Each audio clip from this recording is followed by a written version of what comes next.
Knew I liked you. Okay, good evening. Welcome to the Thursday, July 16th, 2026 meeting of the Conservation Commission. We're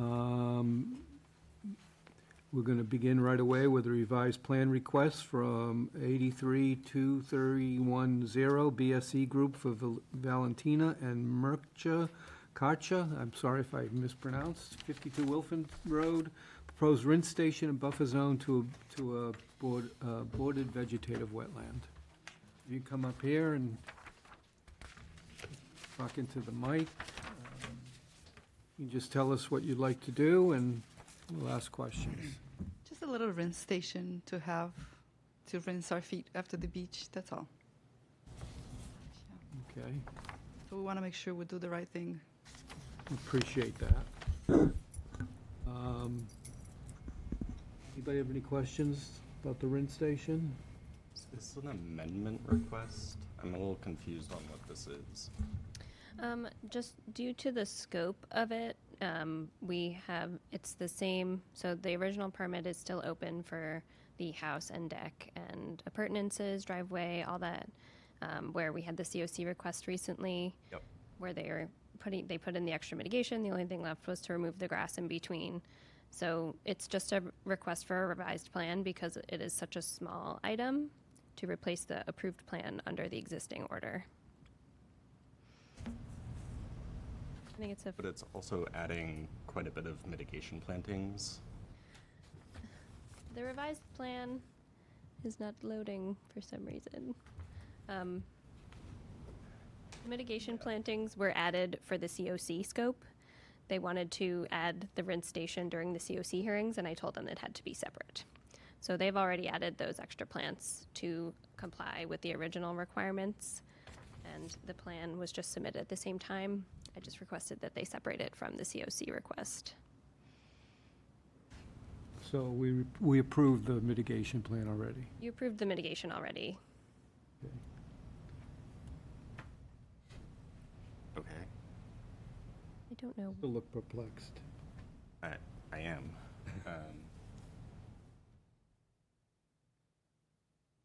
I think correct me if I'm wrong, Brittany, but I think we approved everything, and this is just an added request, the rinse station. It wasn't on the original plan, and now they would like to add it to the original plan. Everything else has been approved. So, thank you. So the plan we approved for the COC request doesn't have the rinse station on it. I had them remove it, and they just added it back for the revised plan request and failed to note that the There's no mitigation COC plantings were reference. already approved. I can have Kieran edit that. Yeah, so there's the existing mitigation plantings, and then there's the new plantings. And the new plantings are from the COC request?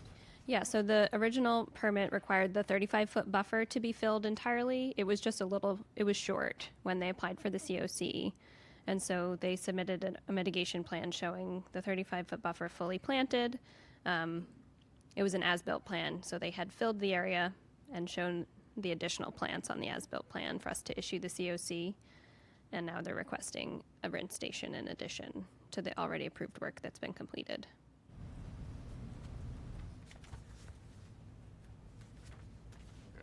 So no mitigation plantings are proposed? No mitigation plantings are proposed for the 30-square-foot rinse station, which is outside the 50-foot buffer. Okay. Anybody else? Anything else for you, Brittany? Just one more question. Why is it attached to the shed rather than the house? We don't have any spot around the house. It's a windows and neighbors. It's 2 floors, so we don't have it. And is there Yeah, going we to looked all around. So you'd It's be like- running water lines and presumably electricity to the shed? No. Not electricity. So just water lines? Just water. and there's going to be a path or anything to it, or you just walk through the grass? Just water. Yeah. Anything else? Not for me. I hope my plans Anybody in the will- audience? And I don't see a name online, so I can ignore them today, right now. Do I hear a motion to issue this permit? So moved. Second, Christian, all in favor? Aye. Anybody opposed? Me. Okay, so it's, six of us, so 5-1. Okay, thank you. You'll hear from Brittany's That's it. You don't office. need to do anything else. It's just an approved plan, so we'll replace the plan in the file with this one. Britt, is there anything to sign? No. Just pass it down? You can just leave it. Okay, thank you. Brittany, Laserfisk might be working on Safari or Microsoft Edge. It wasn't working on Google Chrome for me. I could also just open the back end, but it wasn't working. Yeah. Yeah. I need to have plans up. Thank you. It hasn't been working for several days. Oh, bummer. Want me to wait? No. Okay. I'll go on to the next piece, which is a continued request for SE 832516 Atlantic Coast Engineering for Scott Martin, 104 and 110, excuse me, River Street. Proposed pier, ramp, float system in riverfront area, and land under the ocean coastal bank, land containing shellfish, and land subject to coastal storm flooding. They asked for a continuance to 8/20/26. Do I hear a motion to issue the continuance? So moved. Second, Jack. All in favor? Okay, thank you. Next one is SE 832538 Shorefront Consulting for Blue Rock Realty, Block Road Realty Trust, 166 and 172 Blue Rock Land, Blue Rock Road, proposed bulkhead and stairs reconstruction with new landing on coastal beach, coastal bank, land containing shellfish, riverfront area, and land subject to coastal storm flooding. Okay. Thank you very much. Members of the commission, my name is Mark Burgess of Shorefront Consulting, representing this property for this project. At the first hearing, we basically discussed, the goals of the project. We are still waiting for a planting plan, which is in process. And we did reach out, or Brittany reached out for peer review, which I hope you have a copy of the letter and my response to that letter. The gentleman seems qualified and all of that. He did not visit the site, but he provided a peer review. In my opinion, he didn't really state anything definitive. He stated the concerns and potential options and things like that, but he didn't really make a statement, in my opinion. And what we're discussing really is the height of the bulkhead. I would like it to be the same height as the one it's joining up to. Upriver, of course, we have a much lower bulkhead, and that was from a different peer review years ago. I think that bulkhead's too low. And if you balance the performance standards with the functions of the coastal bank, so in this case, the bank is both a small sediment source, and it's certainly a vertical buffer for storm damage protection to a pre-1978 dwelling. We could lower the height of the bulkheads and put fiber rolls above it. Sure, that'll work.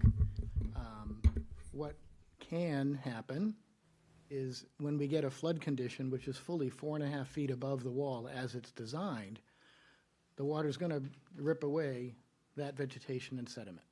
So it will have to be fixed. If we do fiber rolls and lower the wall, it's just going to happen sooner, in my opinion, and then you're back at it with the fiber rolls.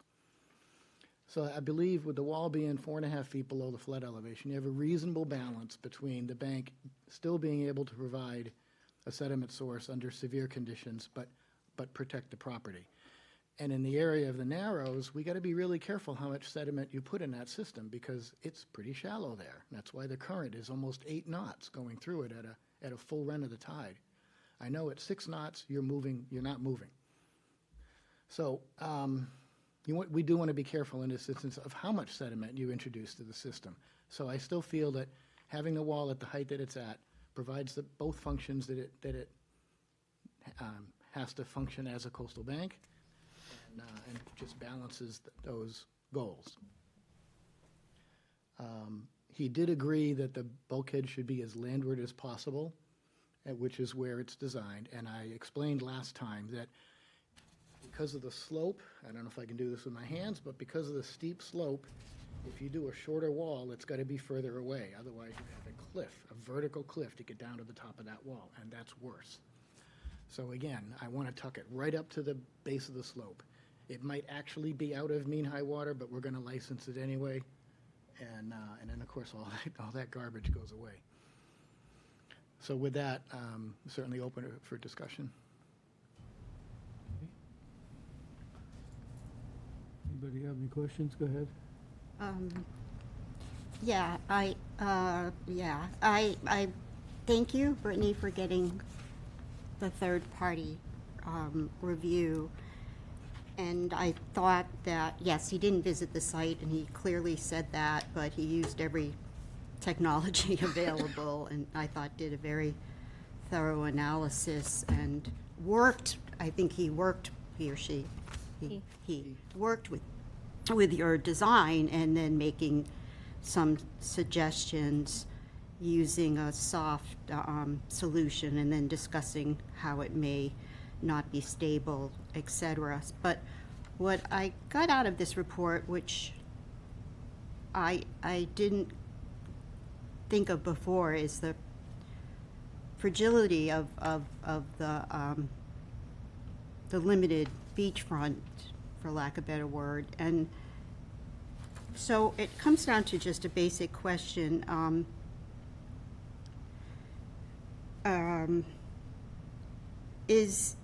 How will the proposed bulkhead replacement reduce or prevent toe erosion compared with what's there now? Well, what's there now isn't functioning as anything. The water gets behind it, so the water can still scour the bottom of the bank slope. So the bulkhead, of course, goes almost 10 feet into the ground, and it will prevent that toe scour. But when it gets overtopped in the big one, you'll still have erosion. So we'll still have erosion. Sorry? We'll still have erosion is what? Yeah, the 100-year flood elevation is 4.5 feet above the wall. So presumably in the big one, you're going to have 4 feet of raging water above the bulkhead doing it, removing plants and soil, but it can be replaced up there.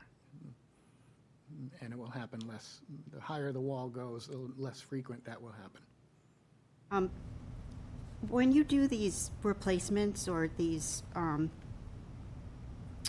fixes, do you quantify the amount of erosion observed over time, such as this third party did? He had data saying how much erosion was observed between 2011 and 2021, and whether or not that erosion had continued or accelerated since 2021. So I just, how much analysis did you do compared to this third-party review? Well, he looked at the data that's online. I did not do that. I have been living on the Cape permanently since '96, and I've been down here as a teenager all my life.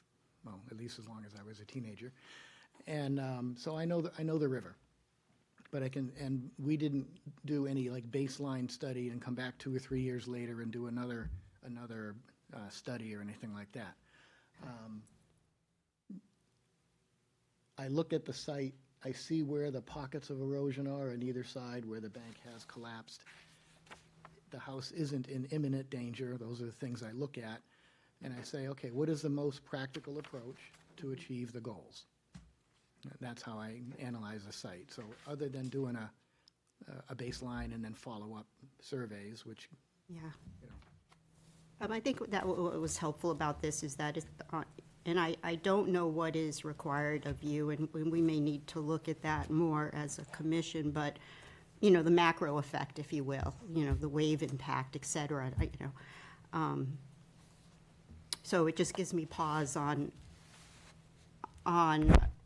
approving these applications without having that information and knowing what the implications are going to be. Anyways, I guess that was a question in there. Well, sometimes I cover that in the do-nothing option. Yeah, you did a thorough analysis of all the alternatives, do nothing, and that's, yeah. So the do-nothing, to me, if you wait for more data, the data you're going to get is that if we do get a Category 3 hurricane and a 100-year flood, is the bank is going to get wiped out. And then you've got much, much more restoration work to do. Oh, yeah, the third party admitted to this debris falling into the water if it isn't rectified, yeah. Right. So I try to come up with a practical and reasonable alternative that, like I said, meets the goals. Anything else? Anybody else? Well, from my viewpoint, this is sort of a sociological problem because the data's usually not there, so you have to worry about what the people want, can't afford, and so forth, and you have to do all the balancing. I'm sure that with more and more climate change coming, we're going to see this back, maybe sooner than they want. And so I see this as a, pretty good solution. So I'll be voting. Thank you. Do you have the trouble with the height of the Nope. bulkhead? No? You don't think it should be shorter, or? Yeah. To be clear, Yep. we're not voting to approve this project tonight. There are Yeah. several other items that we have not received. Right. Can I ask, If you're getting into that, Okay. the only thing I had about it is the connection between the bulkhead and the neighbors, and also brought up in that report, why don't you connect them some way so that'll be a little stronger and nothing will get in behind and start erosion and so forth. My only idea there would be an overlap of some sort. That's what they do. If, sometimes, depending on how the sheeting ends, you can pull out a connection and put what they call a three-way.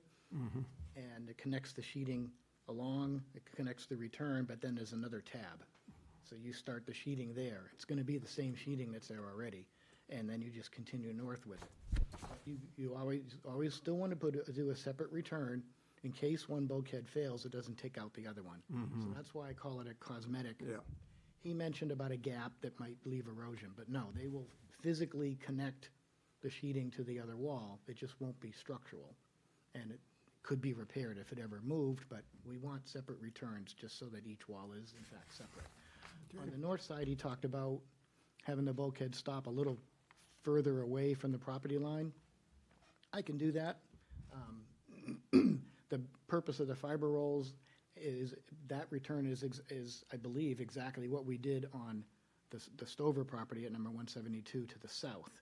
And those fiber rolls are now in need of replacement, but we won't have to do that if we connect the two walls. So I just took the same solution that appears to have worked for that project so far and moved it down Okay, upriver. that sounds.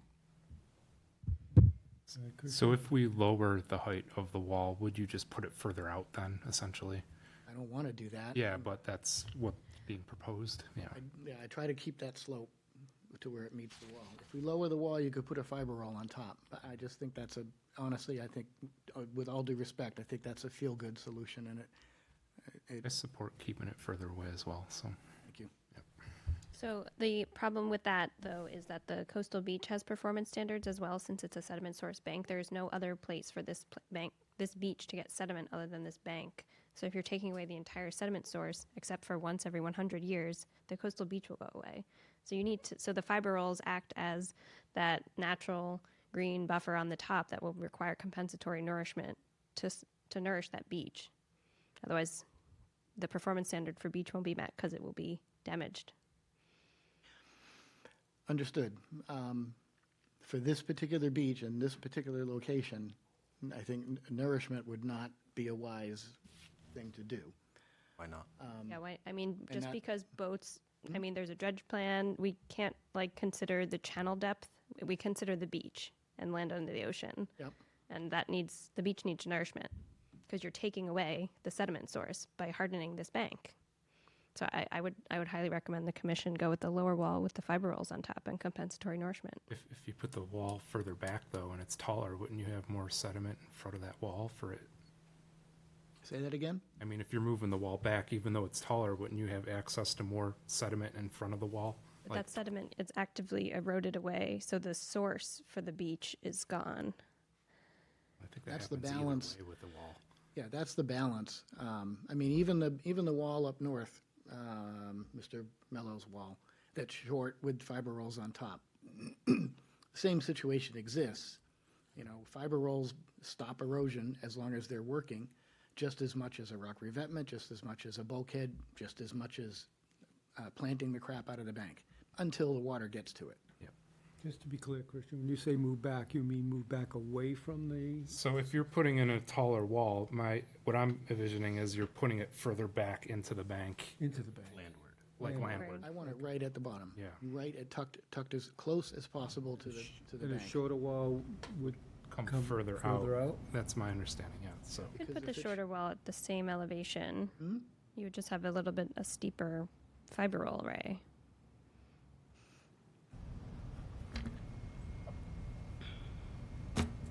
Well, like I said, I understand that you have to maintain the function of the coastal beach. My intent of balancing the height with the erosion, with the potential erosion is that, yeah, the bank isn't going to actively erode as much, obviously, but it still has the ability to erode and provide sediment to the beach, just not as much as it is now. And I don't know if the performance standards quantify that. As long as we can maintain that function to some degree, I think we're okay. I think if we quantify that, you can find out the erosion rate, and then we can find out the compensatory nourishment value that would be needed, but you do need to provide that. Yeah, but do you really want to put sand down there? They're talking about dredging that area anyway, because you can't hardly get a boat through there. Talking about the beach, not the channel.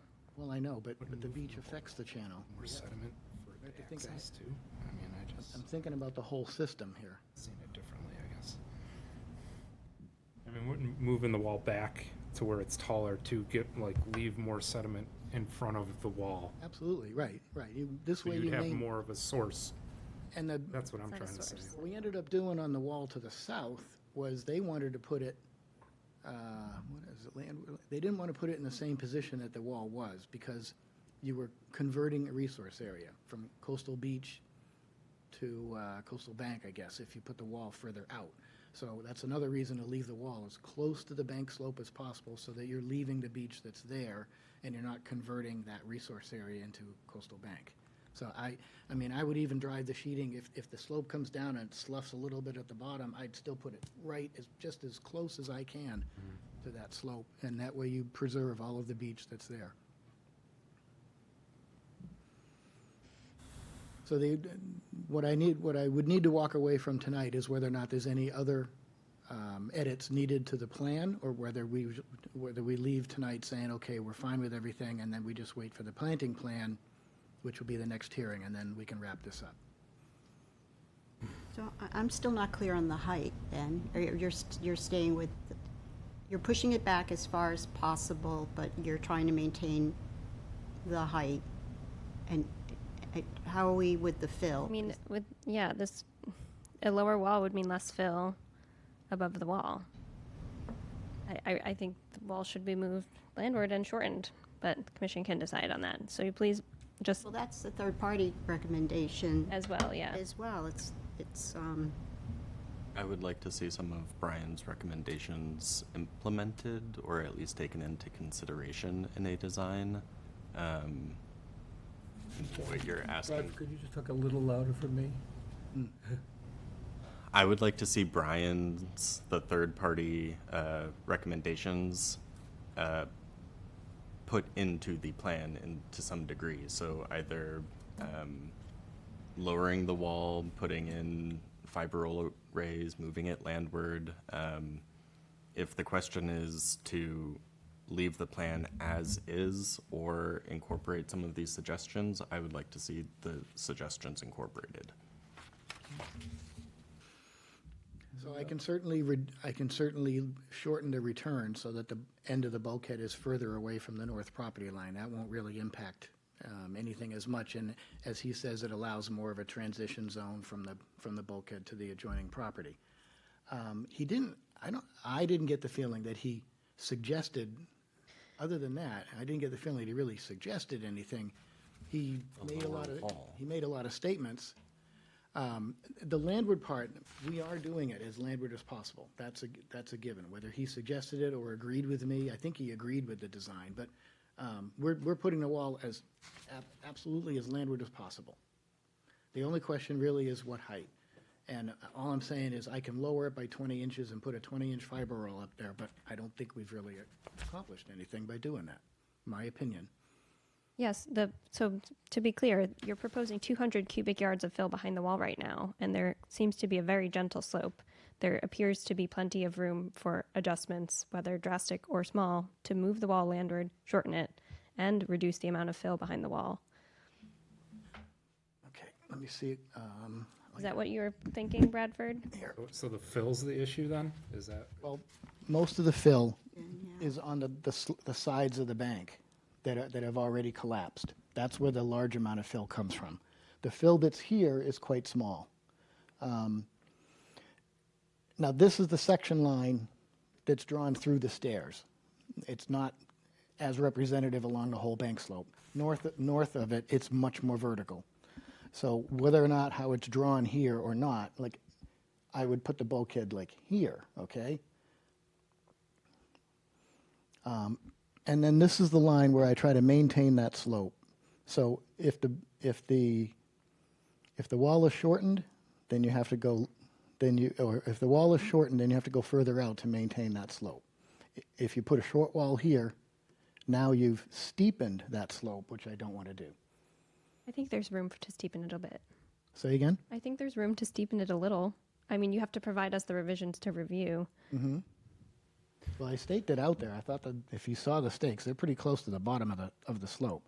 I can draw this more landward if you want. It just in this particular section view, that's where the bulkhead would go. But I can certainly just show it. I'll show it here if you want. In practice, they should be doing this winter. In practice, we're going to tell the contractor at the pre-construction meeting is that bulkhead will go right at the base of the slope, or even landward. If there's a gentle bit here, we'd put it right here. Okay? Plans aren't perfect. They're not like pinning a foundation in a house. You deal with what you have at the time the survey's done. So maybe we need another section as well if the slope is so different across the entire property. Oh, I can ask Dan to give me that.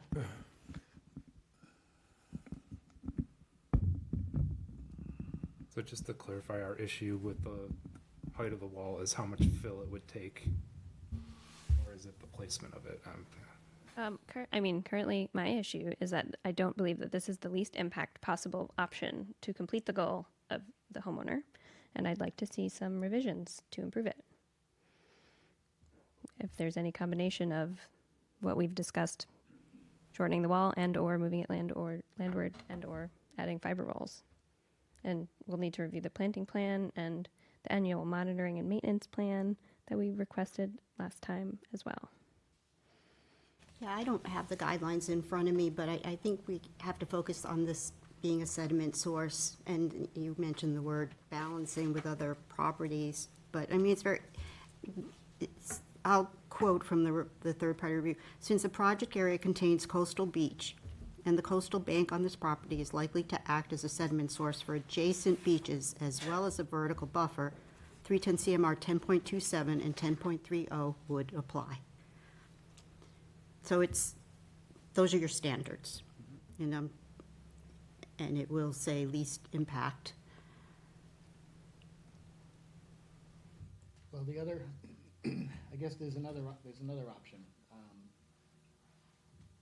In some practices where you have required beach nourishment, compensatory nourishment, you have a trigger point. And that when the beach drops to a certain elevation, you have a pre-calculated amount of it to go there. Again, I think the beach nourishment at this site is a negative effect because it affects other resource areas and other functions of the waterway.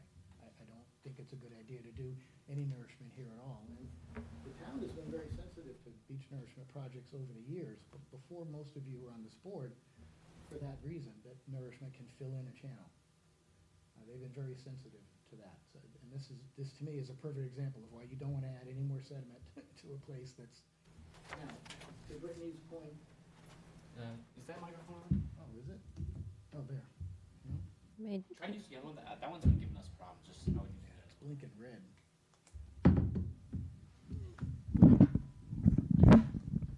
oh, that one's on. Redo the whole thing.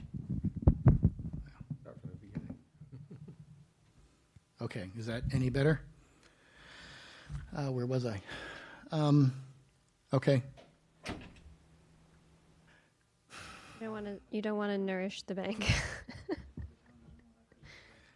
yeah, so I don't know where you, I don't know where you want to go.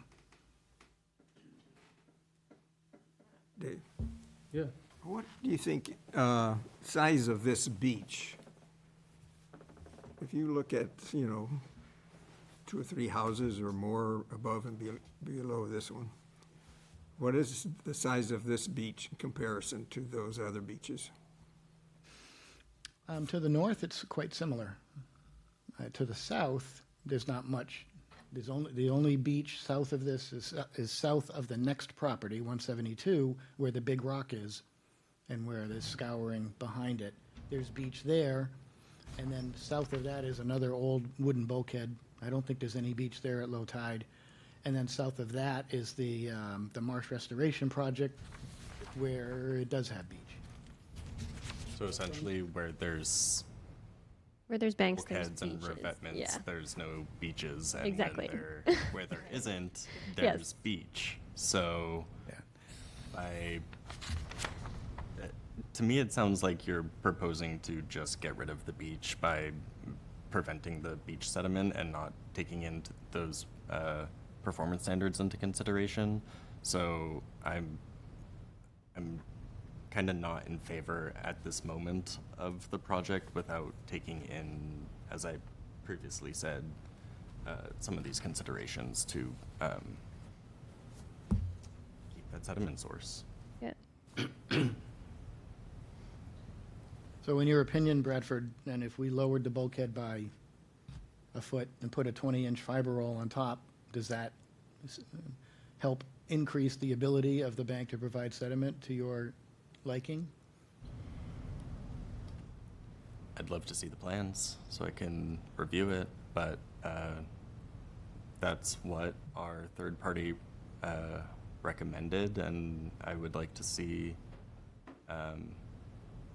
I'd like to see that option. Brittany said the slope of the fiber roll array can be steeper than what you had proposed, so it seems like it's a doable, feasible option. I'm not sure why you're so against it. Well, I'm against it because, as I said, with all due respect, I think it's just a feel-good option. I think it's the option that better fits our regulations. Perhaps. And I would encourage you to include some sort of nourishment, whatever the strategy is, to keep that beach, either the trigger point, like you said, or doing some sort of analysis on the erosion rate and providing compensatory nourishment on an however many year basis. It could be every 3 years, or a trigger point. Otherwise, the beach will go away like the other bulkheads on that area. Paul, you want? Yeah, I just, it's of course interesting to listen to this conversation, but sometimes it gets a little bit beyond me, to tell you the truth. Brittany, would you explain again, maybe just speak a little louder, in terms of how that fiber roll on top of the wall is preferable to what's being proposed by Mark today? Just go over that succinctly one more time. Yeah, it's a soft solution, so you have more space for plants to go in, and it can be nourished and erode at a slow rate to provide sediment to the bank. It'll let sediment in as opposed to the height of the wall being more rigid and. Yeah, which would only so let on. sediment down at a And very so severe that storm. situation that Mark proposes in your mind will contribute to the eradication of that beach in a sense, because it doesn't get any sediment supply? Yeah, in my opinion, just like the neighboring properties that we can see on the Narrows that have no beach. Would it be possible to show, I guess, the placement of the wall depending on the height, and just to see, how far, it moves back away from the bank? If I lower it, you mean? Yeah, or if it's higher or lower, just to show the different placements.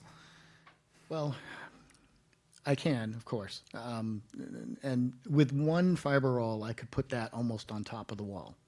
If you do more than that, you're supposed to lay them back like a revetment at 1.5 to 1, or the slope, pretty much the slope that's there. That was what's done up north, the project to the north.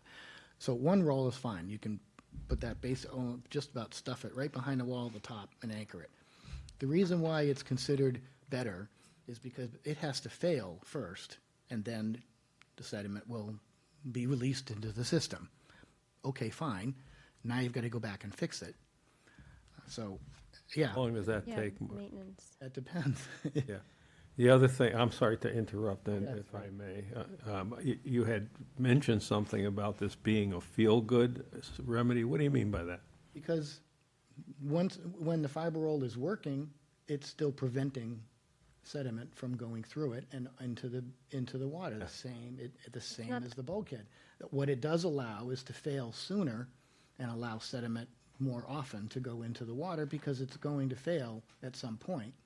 But isn't it preferable to, as Brittany proposes, that the sediment is allowed to go into the, past the wall? To the beach. That is a solution that is a better balance perhaps than what we're proposing, because it will allow it to happen more quickly.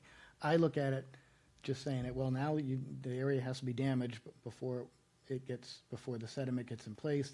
The applicant is still gonna have to fix the wall, but it'll be damaged more often, you'll have to fix it more often, and you'll get sediment introduced into the system more often. But isn't that the cost of a proper maintenance or proper, I don't know, The cost of doing business on the river. on the river? You know? I understand, yeah. And again, you can't really predict how long that will be for the owner. You don't know if it's 5 years or 2 years or 10 years, It depends on what happens. If, if a storm comes in. right, I've seen fiber rolls in a shaded area last 10 years. Because the plants, they soften as they rot, and then plants grow up through them, and they become one with the soil and all of that. At that point, they're towards the end of their life, and if the water goes up there, it's just gonna rip it out, but it can always be fixed, yes. So if the board wants me to reduce the wall by a foot and put a 20-inch roll on top, I'm okay with that. If you feel it's a better balance and more of a compromise, I'm okay with that. Okay, thank you. I, for one, see it more better to lower it and put the fiber roll in. That's, Okay. but I'm only speaking for myself. I just want to be clear. I don't know how the rest of the, I thought you were taking a vote with watching heads move. Oh, I'm watching heads move, but I'm not sure which way they're moving. could you speak to the connection to the adjacent bulkhead that he talks about? Yeah. Yeah, is there any, go ahead. Yeah, the bulkhead to the south already has a separate structural return that goes into the bank and meets the grade. How long is that? I don't know, 5 or 6 feet or so. It's angled, and that's where the fiber rolls took over on the base and then went north to the property line. We'll do the same thing on the north. But, so from that return, they can put a connection there, and, or they can, well, let me start. They'll leave that return alone. The return for the new wall will go as close to it as possible, turn and go into the bank as well. Now, you have a gap there, like he was pointing out in his report.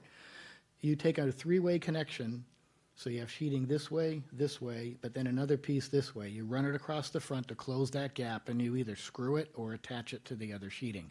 But that's not structural. So, because if one wall was to fail, it would just rip that connection out. You don't It want wouldn't- them, yeah, you it don't want them wouldn't- structurally It's attached. not connected enough to take out the other wall.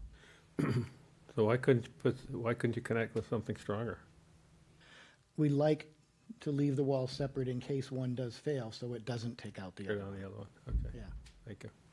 Can I just get a feeling for what people are thinking, so we can send, Send me on my way. well, we've got other things on. I know. Yes. I'd like to make a motion where you go ahead and put in, request the change for fiber roll and The lower wall. Okay, and the lower wall, do I hear a second? Second. Anybody want to say anything before we vote? Is it a vote? Yeah, They're what are voting. we voting on? They're voting for the request to revise the plans with a fiber roll and a lower wall. Okay. What about your suggestion about adhering to the guidelines and Yeah. a little bit more? I don't know if we Do need to add have that a in? vote. I think we just need to have a consensus Right. Okay. and send him on his way, if you don't mind. Sure. So, That's an easy And way the- to get a consensus. Your consensus. what? A vote ahead. gives you a consensus? Paul, how do you feel? Yes to lower the wall? Yes. Okay. Jack, yeah? Yeah? Yeah. It depends on the placement to me. All right, well, we'll see that. I think, in our yeah, notes. Keep it we'll right exclude any the way it is. seaward location. The wall can't go seaward at all, if I know. anything. It can I go don't want landward. to, I don't want to. That But way. if it goes landward more, if it's higher, I think that could be a benefit. Well, essentially, the top of the fiber roll would be at the top of the wall now, so I should be able to leave it where it is, and then we can adjust it if we need to. If nature changes things out there between now and then, we'll still tell them to put it as landward as possible. Okay. And I also agree. So you Okay. kind of have clarity now? I think so. Okay, great. All right. I'm going to move ahead, if you don't mind. Well, we would continue this now we Yeah, need to yeah, when do you, at the commission's request, just saying that. for plan revisions, so. Right, to, what's a good date? the next meeting is the 6th, and then after that, it's the 20th. Let me see what my phone says. And we will need a vote to continue in a minute. There was a date in the email to continue this to. I just don't know what that is because I can't access Laserfish. It was August 6th, August 20th, September. 6 is good. I should be here for the other one that you guys haven't seen yet. 20th is good? 6th, 6th is good? yeah. Okay. You I will can not always be bump here, it. but that's okay. Paul will be in charge. Okay, you need a motion to. That's a motion to continue to the 6th. Paul, so Yes. moved. So move. Second, anybody? Second? Second, all in favor? Aye. Aye. Thank you.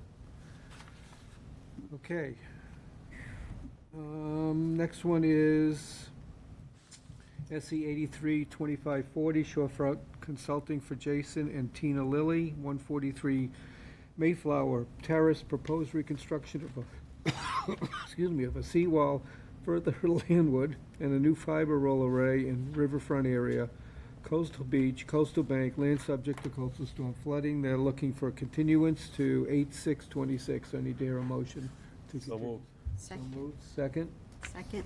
okay, all in favor? Aye. All right. Now we're back, okay. Next one is SE 832533, Shorefront Consulting for Thomas Dandis, 7 Cape Isle Drive, proposed seawall reconstruction at the same elevation and float configuration and land under the ocean, and land containing shellfish, and after-the-fact filing for a patio and walkway in the buffer zone and land subject to coastal flooding. And this again is 7 Cape Isle. Thank you again, Mark Burgess of Shorefront Consulting, for the applicant. Yes, so we were waiting for a planting plan, which Lynn Hamlin provided.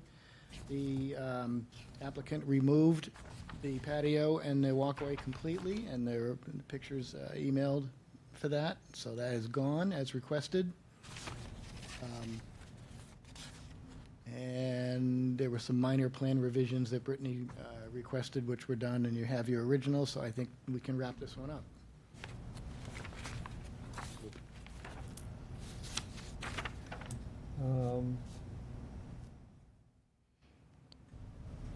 I just want to make sure I'm in the right place in my notes. Questions? Yeah, just Go ahead. clarification. I think Brittany touched on this in her report. I'm not sure, but on your construction notes, you say that the new bulkhead shall have 12-foot returns, or as approved by applicant. What is that? Or as approved, that's wrong. It's like, I shouldn't say that. There's a typo in anything, you were going to find it. Well, yeah. Okay, What note is it? This is note number 2, but I think you found another one, or some, this is on the returns. Oh, yeah, the second line Yeah, there. well,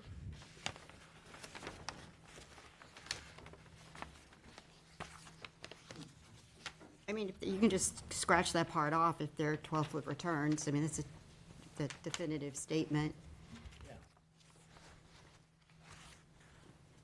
That's all I had. Thank you for doing the revisions. Thank you very much. Of course. I have a question about number 17. You have the unpermitted stone patio and walkway shall be removed immediately, shall be restored at the lawn on native plantings at the owner's option. Native vegetation could be added after the bulkhead is reconstruction, owner's option. Right. I'm bothered by the second owner's option. The second Yeah. option is because if he wants to put native plantings there now, it will get obliterated when he does the bulkhead work, so it doesn't make sense to do that. If I were him, I would put some lawn there, let it do its thing, and then fix it all at once when the bulkhead is done. you need to revise that note because the mitigation planting plan is required whether or not he decides to do the bulkhead, not at the time or now or later. So like you said that he may not do this work because the wall's not that bad. So if you could just remove that second sentence from note 17 if we're revising anyway. Vegetation? Yes. Well, that's only for the patio and the walkway. That doesn't deal with the vegetative buffer for the bulkhead, which he has to do. That's not clear. No? No. Well, that's what you told me, you're right. Well, all you have to do is add the fact that you're talking about native vegetation can be added where the unpermitted and stone patio and walkway were after the bulkhead is reconstructed. Yeah, I think we just don't need that second sentence, right? We just don't need the second sentence in note 17. Just delete it? Just delete it. Oh, okay. And then delete the note 2 part as well. The applicant, yeah, just 12-foot returns, period.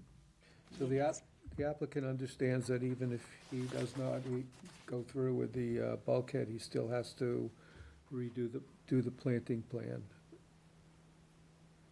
Yes. Okay. You should probably condition it that way. Yeah, we probably have a monitoring report annually, whether or not the work is done, should be a condition. Because the bulk, as we discussed before, the bulkhead isn't actively failing right now, Right. so he Yeah. could postpone this. I Yes. think he wants to do it anyway, but he could postpone it, but yeah. That's the understanding we have Yeah, too. if he or I have. decides not to do it, then he still has to do the vegetative buffer. Exactly. Okay, And, I think a special I think condition. Brittany said to me that an email update would be fine if he's not doing the bulkhead. Is that right, Brittany? Yeah, so we'll add a special condition that the mitigation planting plan has to be implemented by June 2029, whether or not the wall is reconstructed. That's fair. That's before the season, the spring before the permit would expire. Yeah, that's fair. So can you trust me that I'll get you a revised plan in time? Yeah, those two little, Yeah, I could do that tomorrow. Okay. And then the person who has to stamp them is behind me, so. And we'll get you an original. Anybody else have questions? Brittany, you have anything else? No. Anybody in the audience? One person online, if you want to speak, raise your hand. Doesn't look like you want to. So, can I hear a motion to accept pending revised plan to Brittany with special conditions that we mentioned? So moved. Second. Second, all in favor? Aye. Anybody opposed? Okay, All right? right. Give me a second and I'll go to the next place. Okay. Clean everything up. Keep aisle, keep aisle. Not that we get lots of papers or anything. And Cape Isle. Look at that, I already remembered this.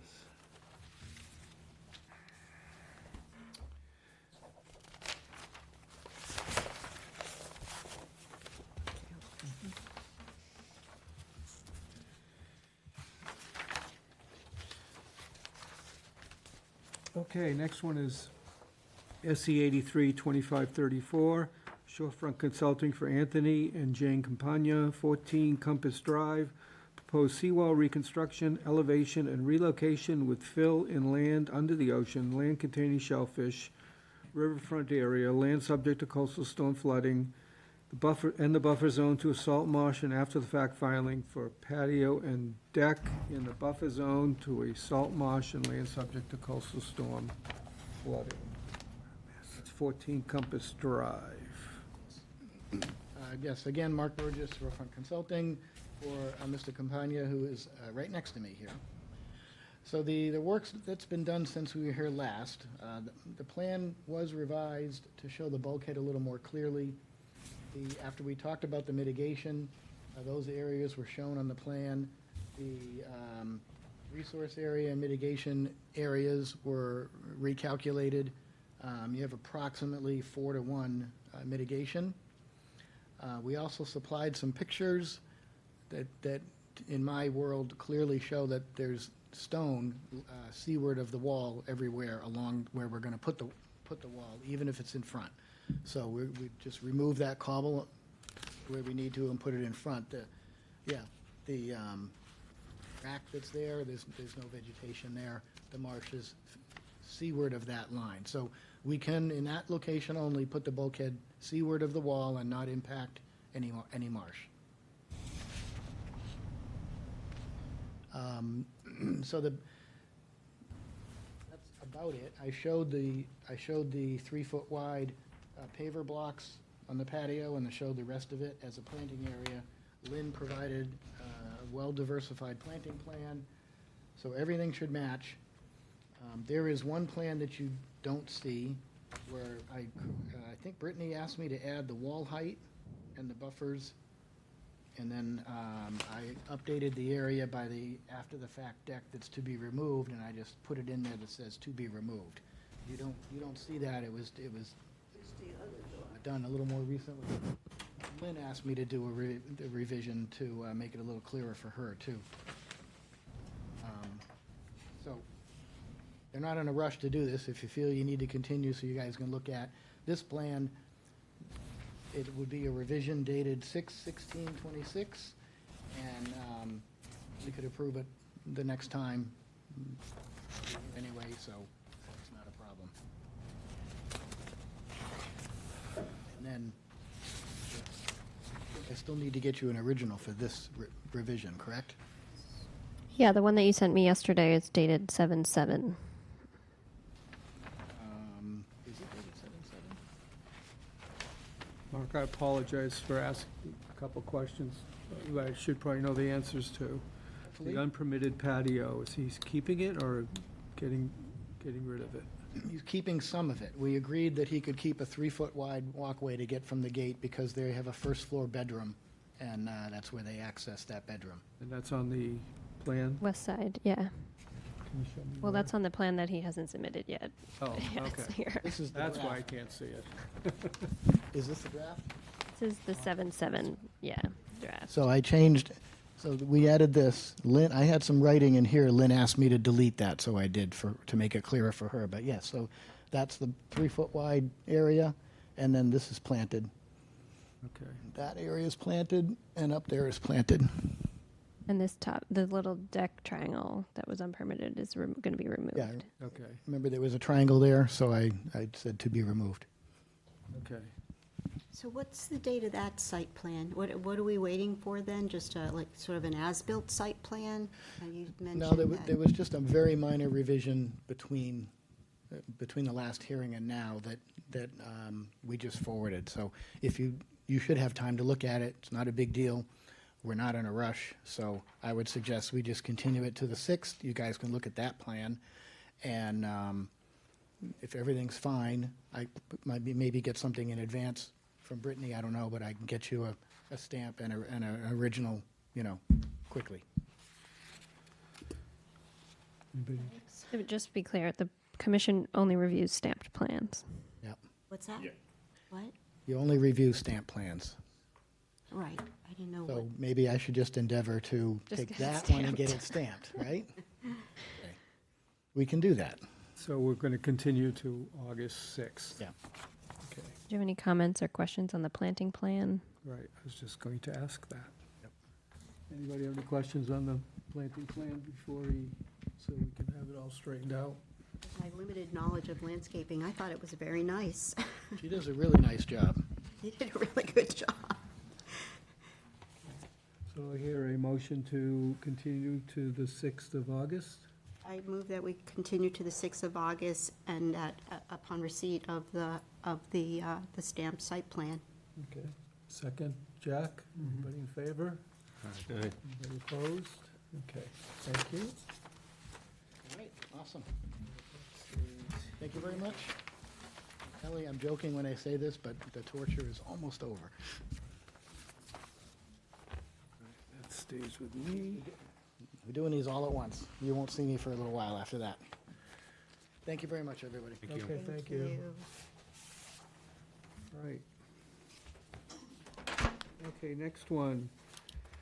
SE 832541, Down Cape Engineering for Gold Village Waterside LLC, 679, 681 Route 28. Proposed stone revetment with fill in riverfront area, land under the ocean, coastal bank, land containing shellfish, and land subject to coastal storm flooding. And this is again 679 and 81, there it is. Did I skip Willow Street? No, that's next, okay. Thank you. Good evening, Chair, members of the commission. For the record, my name is Dan Ojala. I'm a land surveyor and civil engineer with Down Cape Engineering in Yarmouth Port, and we're helping the owners out at the Lobster Restaurant. This is that scarped area, you'll recall from the overhead aerials, that we're trying to repair. It cut into the parking lot. And I think the design was fairly well received. It's a rock slope which basically mirrors on either side. Some of it is buried, so it looks like it's a little bit larger than it really is, but that's because there's a kind of a scour hole.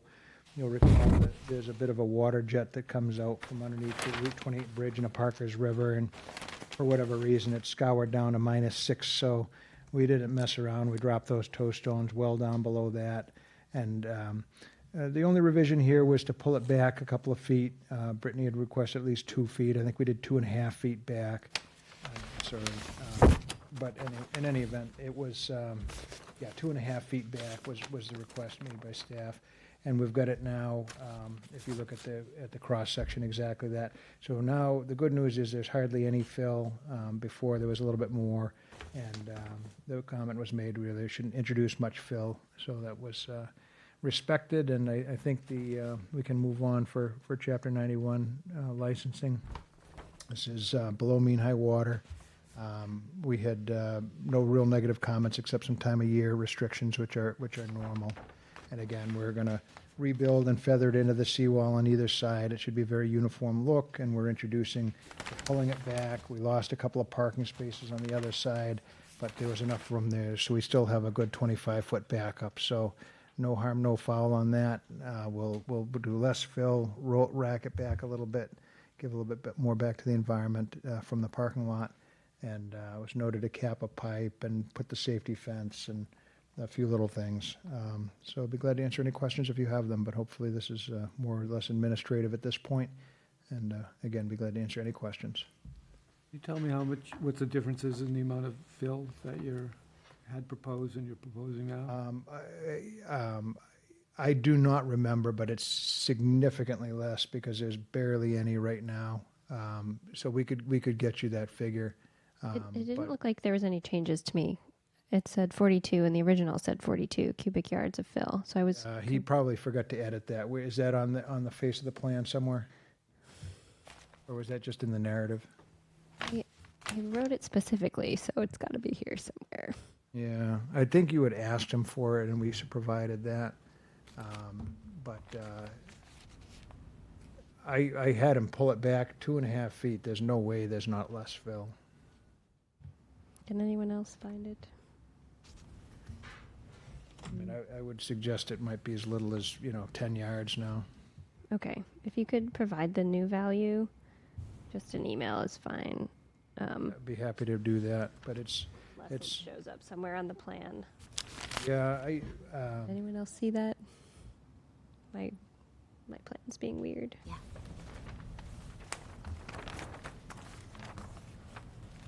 Let's see if it's in the narrative.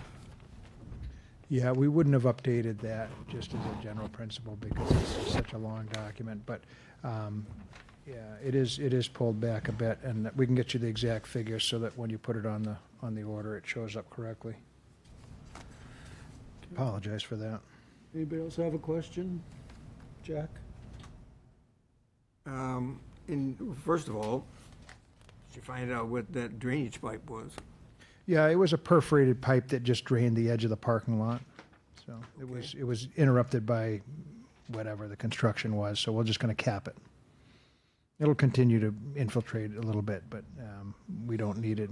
By pulling that wall back and having less fill, what's your feeling about being more concave and creating eddies that are going to erode faster? I'm keeping my fingers crossed.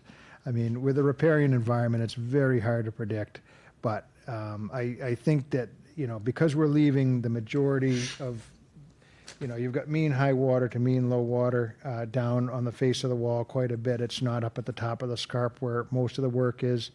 Most of our work is below the mud line, so I'm really hoping that the hydrology will not really be affected by what we're doing. We're retreating a tiny bit from where we were before. Right now, High water mark? yeah, it's about 1.4, so that's up about the yellow here. But all the blue is below the mud line now, and that, will be put back the way it is now. So hopefully it won't affect it. Again, this is a pretty rigorous design. The up gradient wall takes a little bit more of a beating and is a little bit steeper. So being that that's held up for many, many years, I think we'll be just fine. Well, it had no concave to it, right? No, it was taking the brunt of the force, though, and one section, you may recall, came in under an emergency repair because it was undercut and it failed. So that takes the brunt of the jet, and then, like you say, there's an eddy here, but it's not the velocity because it's, it's widened up a little bit by this point. So, it's a dynamic system. It would take a supercomputer to model it perfectly, but my gut feel is because we're retaining that mud line and we're giving it plenty of depth for any potential scour, this would be a good safe solution, and it'll likely remain almost identical to what it is now, landward of the scarp, or seaward of the scarp. I think personally, supercomputer is going a little off the wall on that, given desktops these days. Yeah, but I mean, it's a tough model. I mean, you've got a very dynamic system there to model. Well, I wouldn't think that this would warrant it, honestly. It's a little bit of an eddy pool, but we're leaving it almost identical to what's there now. Yeah, and it kind of reminds me of one of the other conversations we've had tonight. Something has to be done. You have to fix this thing. And, I'm sorry? Can't hear me? No. Maybe that's a good thing. I'm just saying that it's a repair situation, basically. Isn't that correct, Dan? Yeah, that's accurate. There was at one time a very small piece of 15, 18, 20 years ago, a little tiny piece of salt marsh here. It's the only reason it wasn't hardened back then.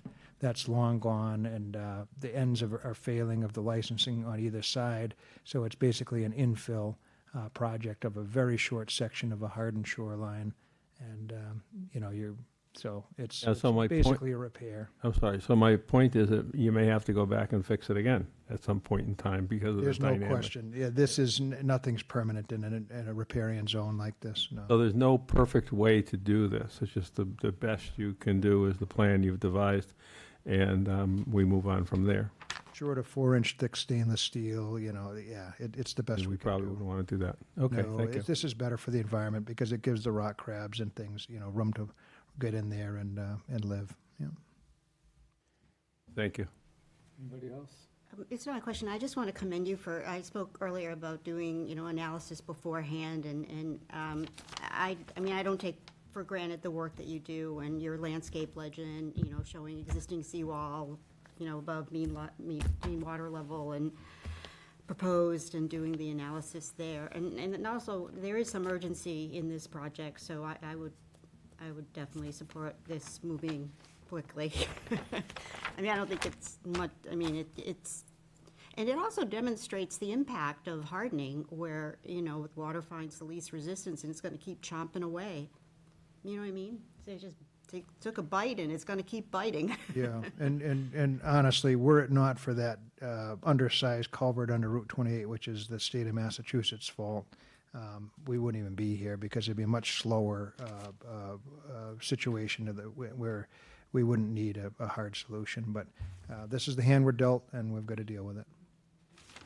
When do you expect, once it's approved, you get all your permits, when do you think they would start working on this? You know, want to slow it could be a year. You never know with the state Corps of Engineers. We're hoping a little less, but I think we voted on the emergency, I don't know when, but. The emergency was to repair the existing revetment, not to do anything in this and gap. that had a license, which is a different animal. This is a new license because it's a infilling between two other licenses. Yeah, that's accurate. Anybody else have a question? Brittany? My only comment would be when you're doing your revision notes, if you could write what the revision was, then I wouldn't have to go crazy looking for the volume of fill. Instead of just per conscom comments, unless we ask for like 18 things. Obviously, you can't list them out. But since it was just the two, and if you could provide the volume needed now in an email. The previously discussed special conditions were all the DMF comments, time of year restrictions, silt boom, and the COC request for the other permit being submitted and approved prior to the pre-construction meeting of the new one. With that, I'd recommend approval of this project. Okay. Anybody in the audience? Anybody online? Nobody's online. Okay. Do I hear a motion to approve pending all the things that Brittany just said? I'd like to move for approval with the special conditions and the request by Brittany. Okay. Do I hear a second? Get that filled number up there. Can I ask a question before we vote about the fill, just for a second? So let's say, for example, you plan on a certain amount of fill, and then you begin the construction project, and you discover you need more. Do you come back to the committee? If it's a de minimis amount, we wouldn't, but certainly if it's a lot more. A lot more. This thing is a ton of rock coming in Yeah. here, so almost everything is rock that we're Okay. doing. I think on a project like this, unless it was something markedly different, we wouldn't say anything if it was 6 inches off or something, but anything that's out of the ordinary absolutely would check in with staff. Thank you. Ready to vote then? Right. In favor? Aye. Anybody opposed? One opposed? Okay.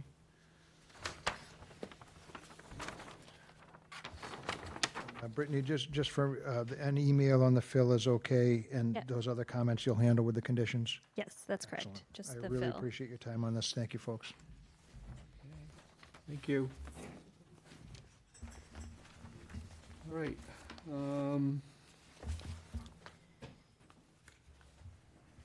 Got too many papers here.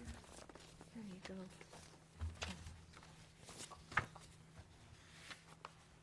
Okay, next one is Cape, we don't have a number for this? A number was just issued, SE 832548. Who opposed it? Okay, so this is SC 832548, Cape Cod Engineering for Lisa Garcia and Miriam Gelfer, 689 Willow Street, after the fact filing for patio in a riverfront area, land subject to coastal storm flooding, and a buffer zone to a bordered vegetative wetland.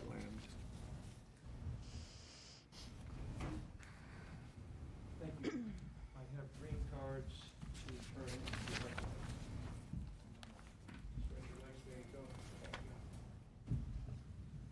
Sorry, Only before one of the we get- mics is working, so can you, Yeah, this is fine. My name's Bob Perry. Cape Cod Engineering is the company. Lisa Garcia is here tonight. Miriam Gelfer is unable to attend, and I know that Lisa wanted to address you before I go into the details.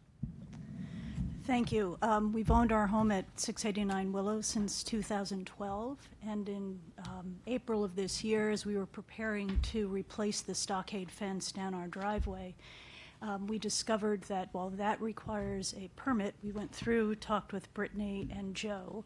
Excuse me, can you just move the mic closer to you? Certainly. Thank you. And discovered through that process that when we installed a patio 5 years ago, that also required permission, and I apologize, we didn't get that. It was not at all intentional, and we since engaged Keith Johnson from Blue Flax Design and also, of course, Bob Perry from Cape Cod Engineering to perform the work that we should have done 5 years ago. I've asked Bob to take us through that work. And I appreciate your time tonight, appreciate Joe and Brittany, and again, I'm sorry we didn't have this conversation 5 years ago. Thank you. I've got a microphone. I think it's working. Okay. So 689 Willow, I'm just going to explain what we've noted and what we've provided. This was a larger piece of land as a residentially developed. It was divided back around 1997, really between 1992 and 1998. The plan was recorded in 98 into 3 lots. And the home was constructed in 99, and the applicants took the property over in 2012. There had been, I think, a conservation agent visit to assist with the shed, and the area where the patio wound up was approximately 740 square feet of paver, was an area that was formerly gardened. There were little rock gardens and a lot of Andromeda, but it was close to a bordering vegetated wetland that is associated with what we call the Run, which is a coastal river by apparent proof of the blue line on the USGS map, and there is occasional tidal flow pushing up in there. So we have the bordering vegetated wetland from the creek channel, we have the riverfront area, and we have the coastal flood zone.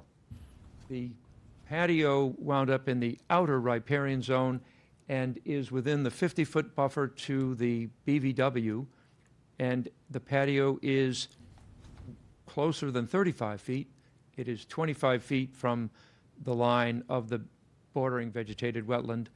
And so early discussions were, well, is it 35 feet away? And if it's 35 feet away, well, the process might involve a request for determination.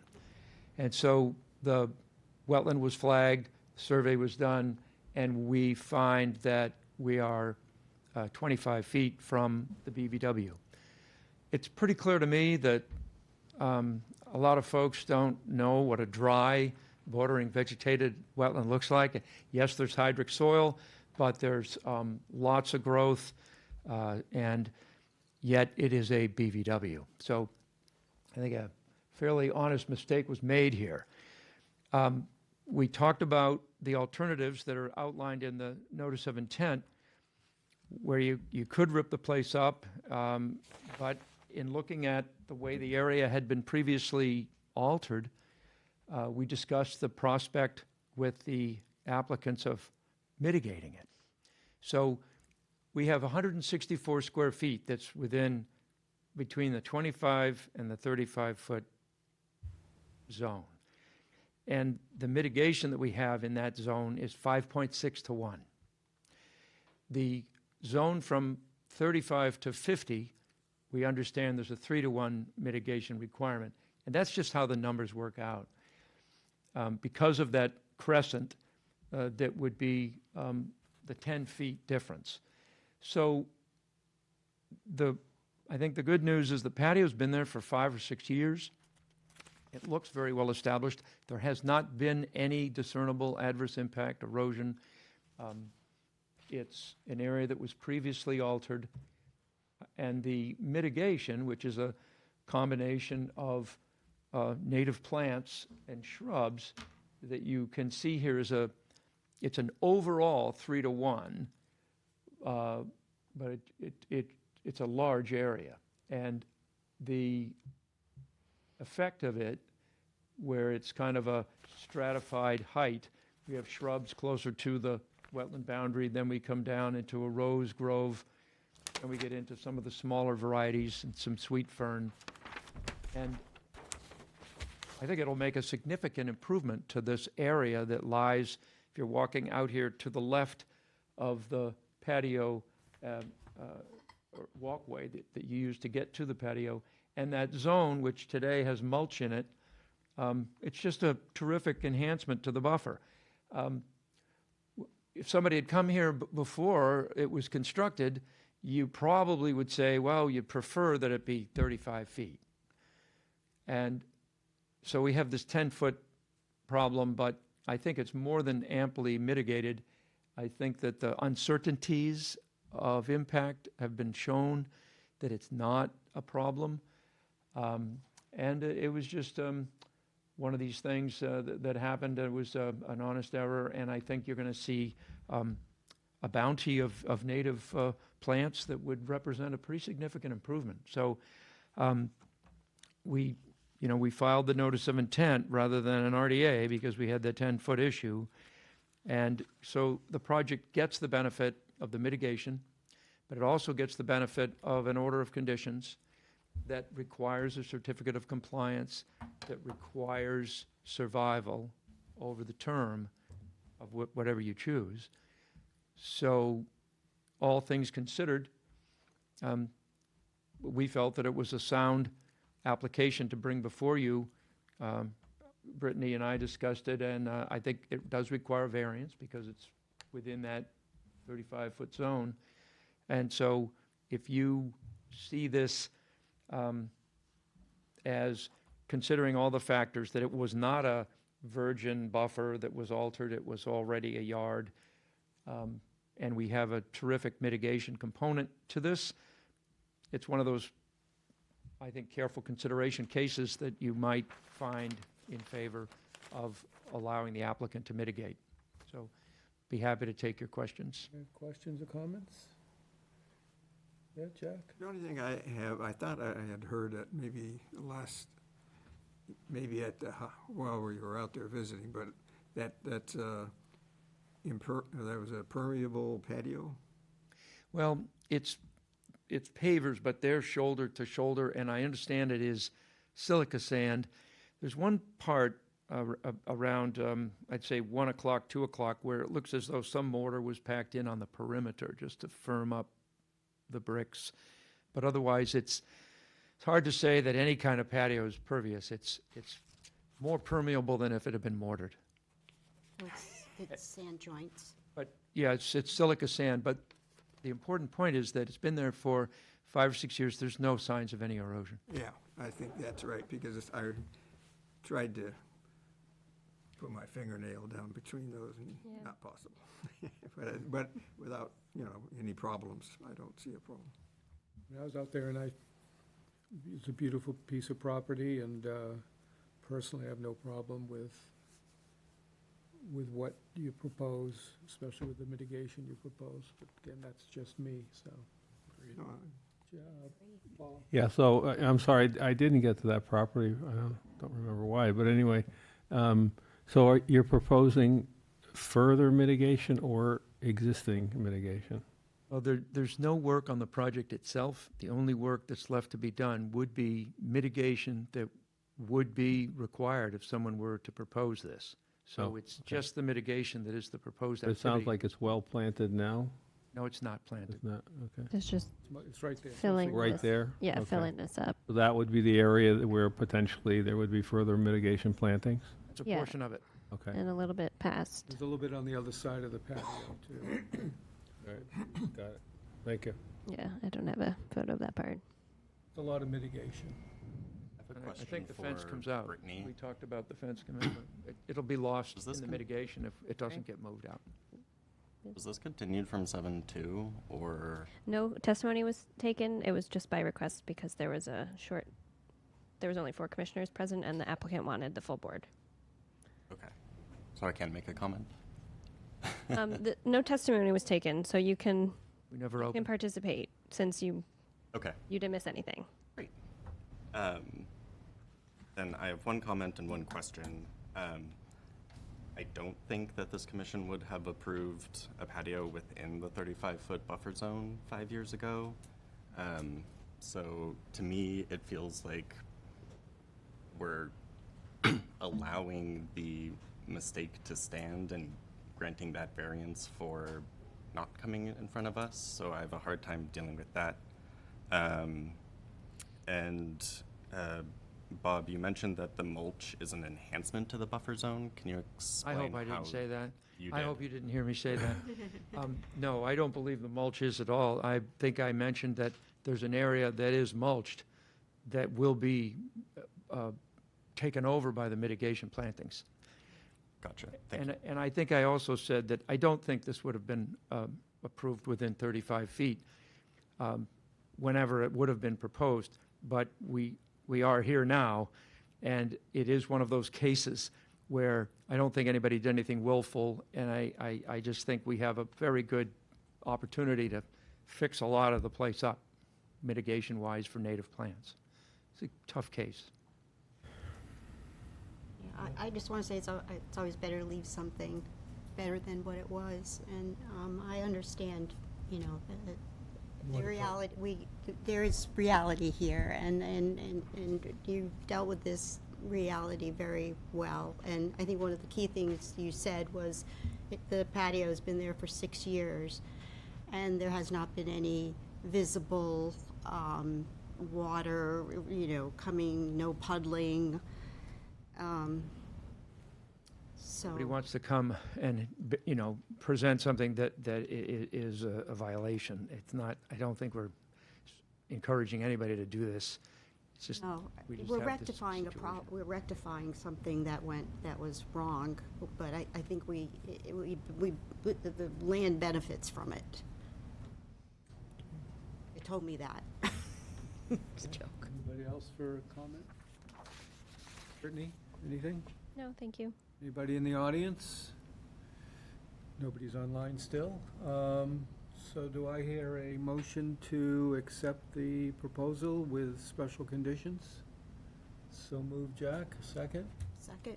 Second, okay. Whoever. Whatever. All in favor? Aye. Anybody opposed? I'm opposed. Okay, so it's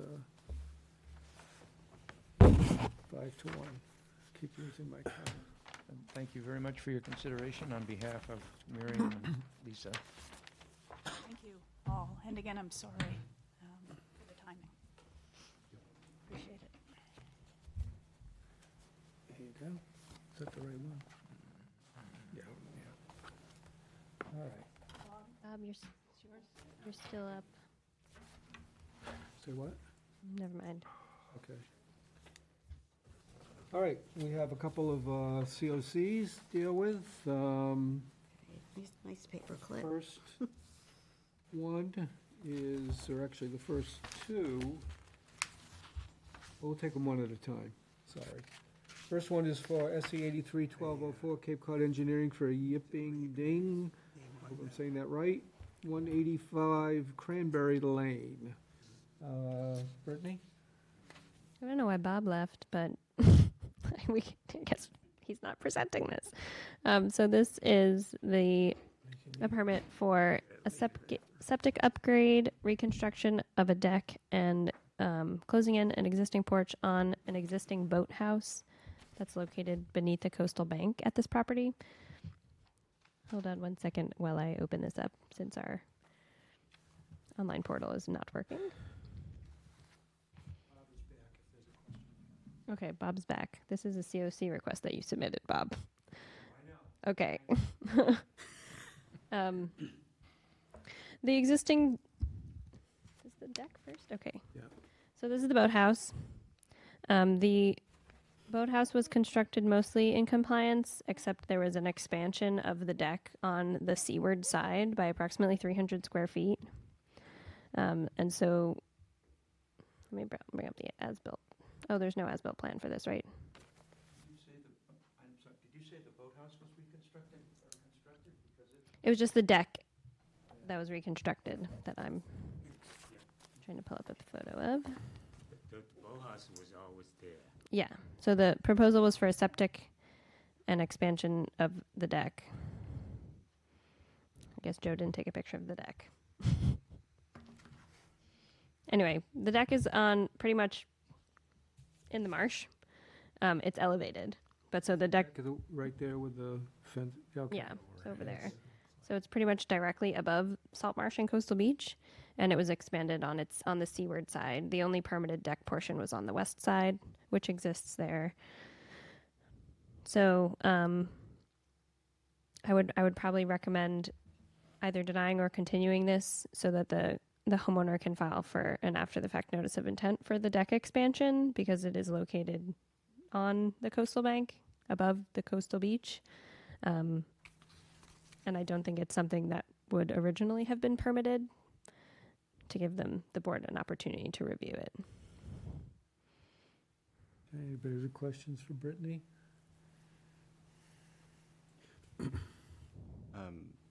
You said it's over the Salt Marsh and bank. Yeah, let me just pull up the near map. I sent you. I didn't get the photos. I didn't get the photos. Yeah, you must have, I don't know. I didn't get them, but I can pull up the. My question is, how's the vegetation under it? It's pretty much rack and some coastal beach vegetation right underneath the deck. So you can see the deck here. Yeah, I think the marsh and it was always, I think it's beyond the deck. The water never actually come to the deck or underneath it. I have additional picture. You look at your email. This is the old picture. But trees, marshes is near the water. That's where the marsh is. I know, but without a surveyed plan, it's very close to the river. So this part of the deck was approved on the side. The right It's side, just this yeah. front part Is not approved. wasn't originally permitted. Yeah. Yeah. So it did have the foundations, the original foundation. I have additional picture I sent you. So we basically just set another foundation next to it. I'm Bob Perry and the Cape Cod Engineering, and I was not involved in the septic system work. This is from 1992, I think. But I did work on the next COC. But I did my research on the COC, and the order of conditions was for a septic system for that building that you just saw in the photo. And there was mention in the order of conditions about closing or enclosing a screened porch. But the records that I went through, and Brittany may have better records, but I could not find any indication of what screened porch was supposed to be closed in. But the boathouse and that deck have been there since the 60s. And that little deck on the left side, we know from aerial photography that the boathouse and that small deck on the left has all been there for a long time. And it's that front deck, approximately, I think Joe estimated it at 300 square feet or so, that there is a concrete block or post foundation below it that was supporting a deck that was there at one time. So it's my understanding that the applicant must have rebuilt that deck, of course, as far as we know, without a permit. So you're looking at either a enforcement order to remove it entirely, which is always an option, or a notice of intent to come in and have a review. There's the old foundation. So that it's cut and dried in that sense, and I can certainly understand postponing the COC because it is this building that But you is. didn't use the previous foundation, so you've actually doubled the Yeah, your impacts that would have occurred This because will all it's be in on. any future notice of intent that you review to discuss that type of thing. So you're going to submit that extra square footage of deck for permitting? I'm not sure I'll be doing this. I sort of shifted away from after the fact as much as possible, but I'm going to talk to the owner about how I might be able to assist, but I don't know for sure. I just volunteered to do the COC, and when I looked at the building, I said, well, obviously that deck's okay. It was never part of my plan, it was never part of anybody. I said, well, that I wouldn't even think that it was unpermitted. So unfortunately, that's something that has to be dealt with. And the septic system portion of this, we checked the as-built plan. We want to make the point that in the order of conditions, the only condition was the septic system be installed. And if the septic system was installed, the screened porch, wherever it was, could be enclosed. So we couldn't find any record of the screened porch.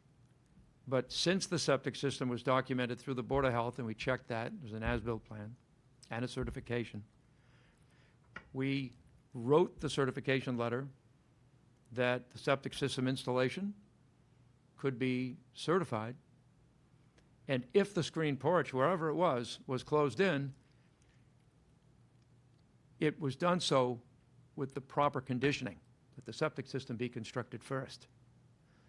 And that's where we are. And then Joe went out, saw the deck, and he had a different impression of the deck than we did. But Yeah, without any history of its permitting, I would appreciate in the future for you to include any deviations in the letter that you provide. So this is a pretty big deviation that was omitted. we do, yeah. But it didn't dawn on us that there might be another permit or not.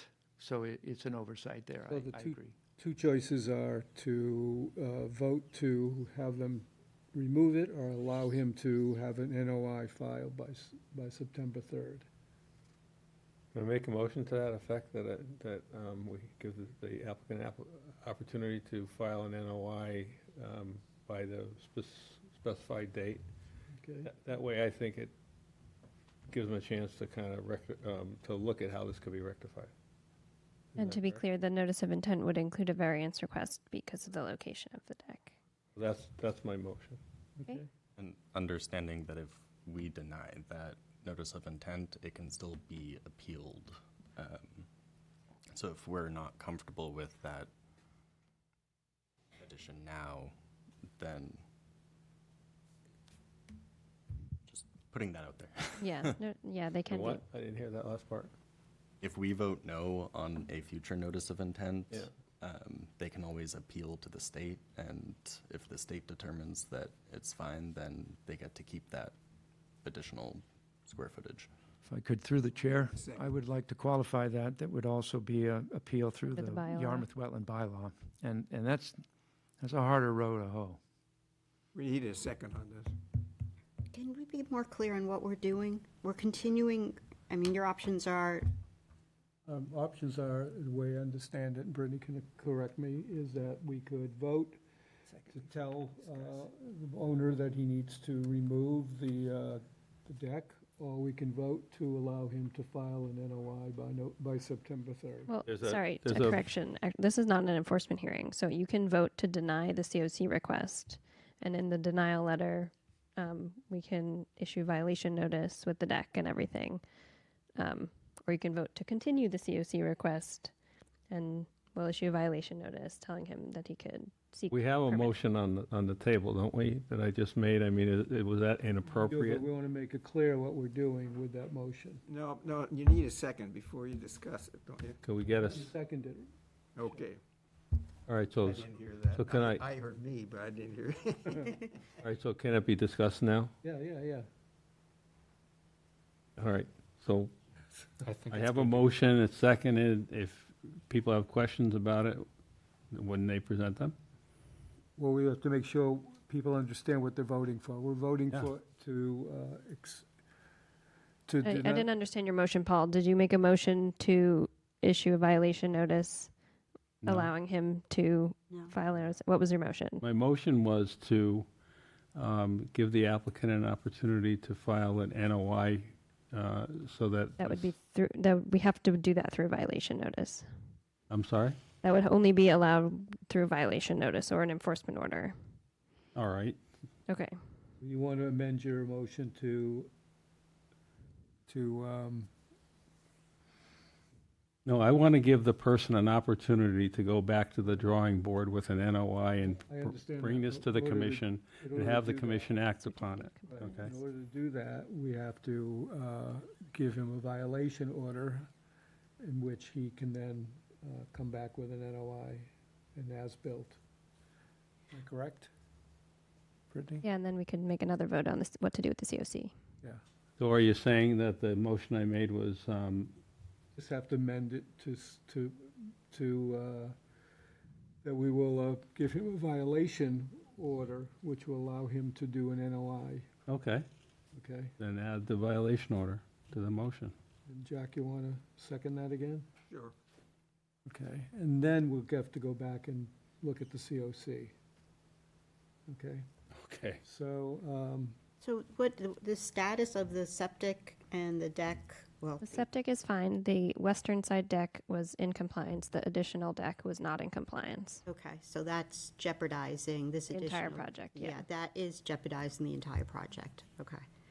So we're gonna look next time at the attempt to rectify that If you vote, violation. yeah, if this vote goes through. so Paul's motion will allow the owner to come back with a proposal to ask for an amended acceptance of as-built. And we'd have to give him a very, correct? You'd have to review the notice of intent. Right. And that's what you wanted. So to do, Paul. just to further, so let's say, for example, so the owner comes back with that. Yeah. The commission could turn him down, Absolutely. okay?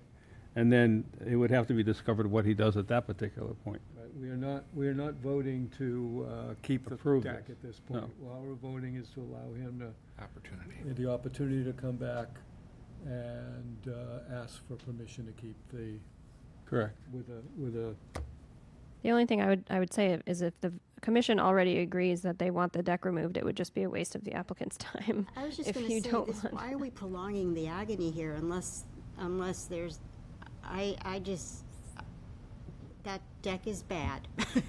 And I think it's gonna be rejected, am I wrong? And so why don't we just take care of that tonight and, okay. I understand what you're saying. I think Yeah. what we need to do is vote on Paul's motion. If you vote against it, okay, it means that you can then come up with another motion to have him take the deck down. Is that right? So we have a motion on the floor. It's Paul's motion.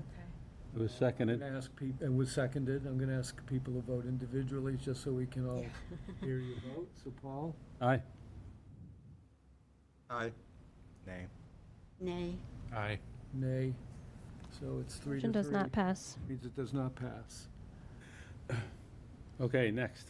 So now we're back to, May the applicant involve himself in this discussion? I wanted just to say, or ask a question, really. At what point is the applicant, I think an applicant can always return to the committee for a notice of intent, but that would be concurrent with an order to remove? Or how So, would that yeah, work? if the commission votes now to deny the COC and issue an enforcement order, there'd be another hearing to discuss the enforcement order.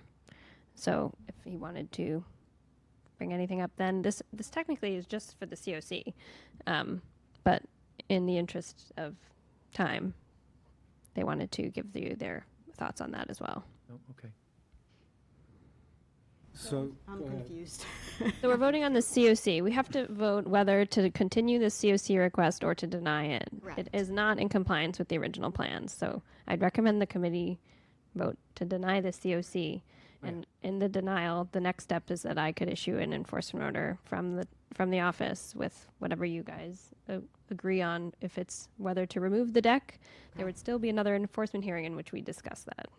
But when do we have the opportunity to approve the project again as a whole, the septic and everything? I mean, It's all connected, so that would have to wait until the deck is resolved, Okay, whether it's removed or permitted. and that couldn't happen in the same meeting?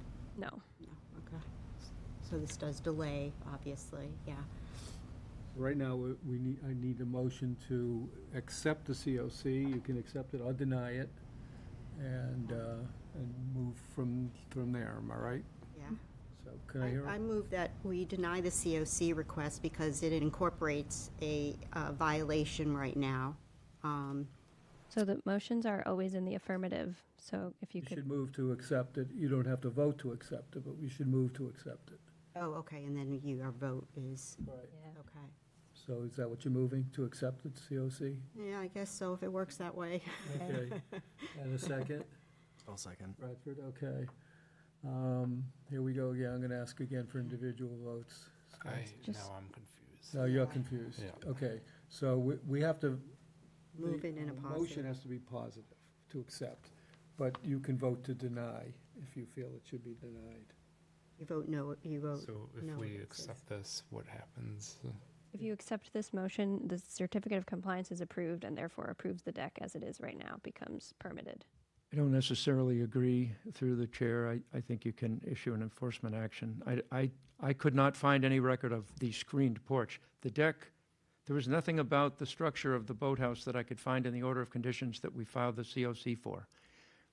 I only found mention of a screened porch, and I scoured the plan by Paul Sweetser and John Schneibel, and I never found any record of anything structural. I think you have The two deck's separate not on the things. plan.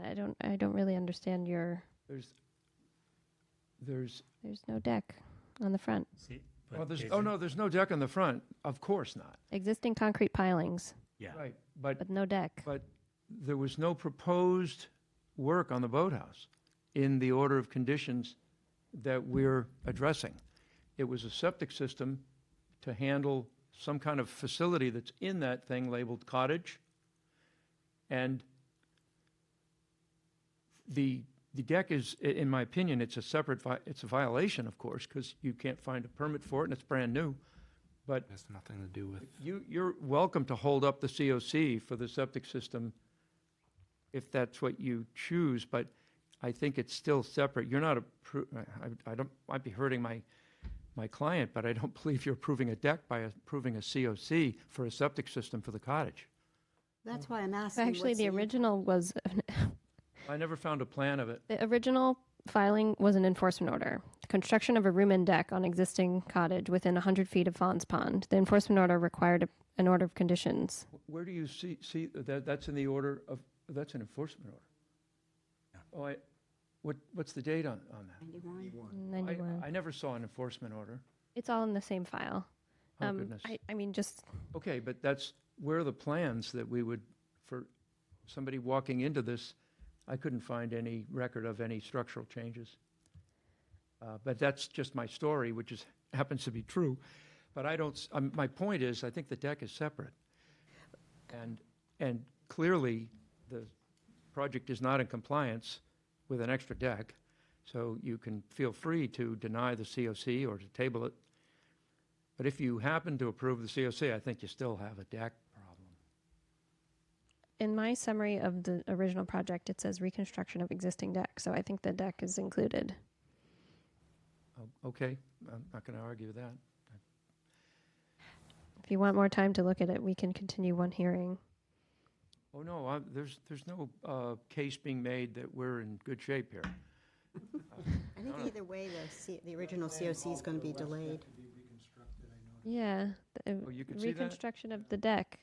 The west deck, they called it, the pilings were there, so clearly something was on the front, but not recently. Oh, I see, it says reconstructed deck. Well, forgive me, and I'm perfectly willing to admit mistakes when I make them, but I had no idea this was an enforcement action, because we're looking at the town records, I'm reading it on the screen, and I didn't come up with that document. So the fact that it says reconstructed deck, it just didn't occur to me that it was part of the NOI. They were talking in the order. If you go to the order of conditions, you'll see Yeah, all the Permission- conditions are relevant to the permission septic. to enclose a porch. And there was no, Which was after the fact work. Okay, so now. But it doesn't matter, really. We just just, not I clear. think we need to go back to Ellie's motion, Yeah, which is to accept the COC. well, let me clarify, let me just clarify.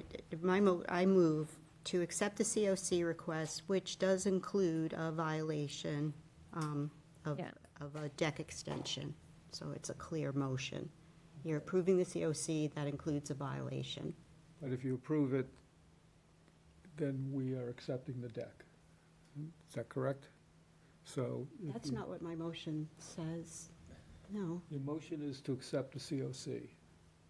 Oh, okay, right, yeah, okay. Yeah, if you vote for it. So if you accept the COC, we're accepting the deck. Yeah, If you vote No, no, then then you're- you're saying, yeah, we're not accepting the deck Yeah. at this point. right, Okay. yeah. And I think Bradford seconded that, so now I need a vote. So, Paul? Well, I just, I think it's unfortunate that such confusion kind of emerges in these kinds of situations.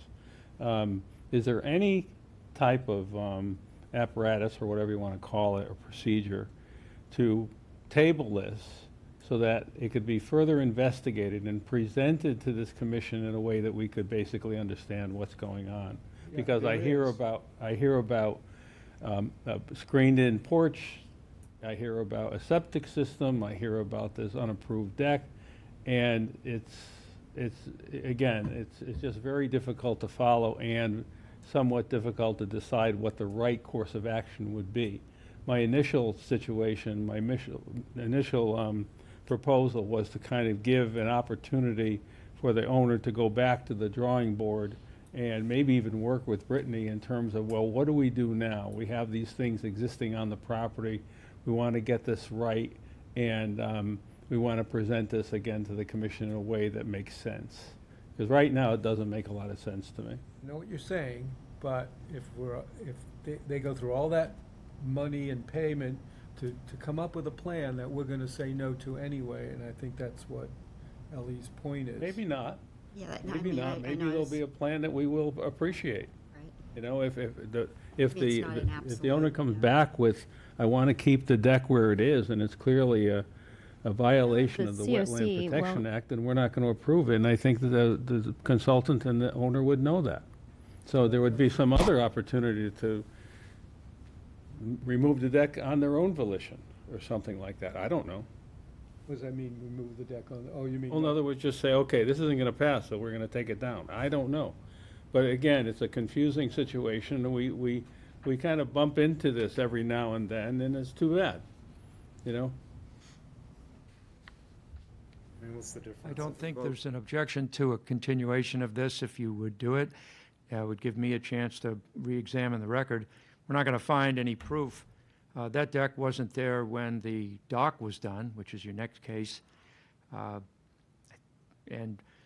I think you still have a deck issue, but the fact that this is an enforcement action, notice of intent back in 1992, we were not aware of that. And so we didn't address this project as if it was an enforcement action. We didn't scour the building department for files for building permit. If someone was going to build a deck, they might have gotten a building permit. And so I don't think there's any objection to that at this end. Well, we do have a motion on the floor. It has been seconded. And we Those had in two favor? choices. We voted no because of the tie on the first, and then this is the second choice, right? The motion on the table is to issue the COC.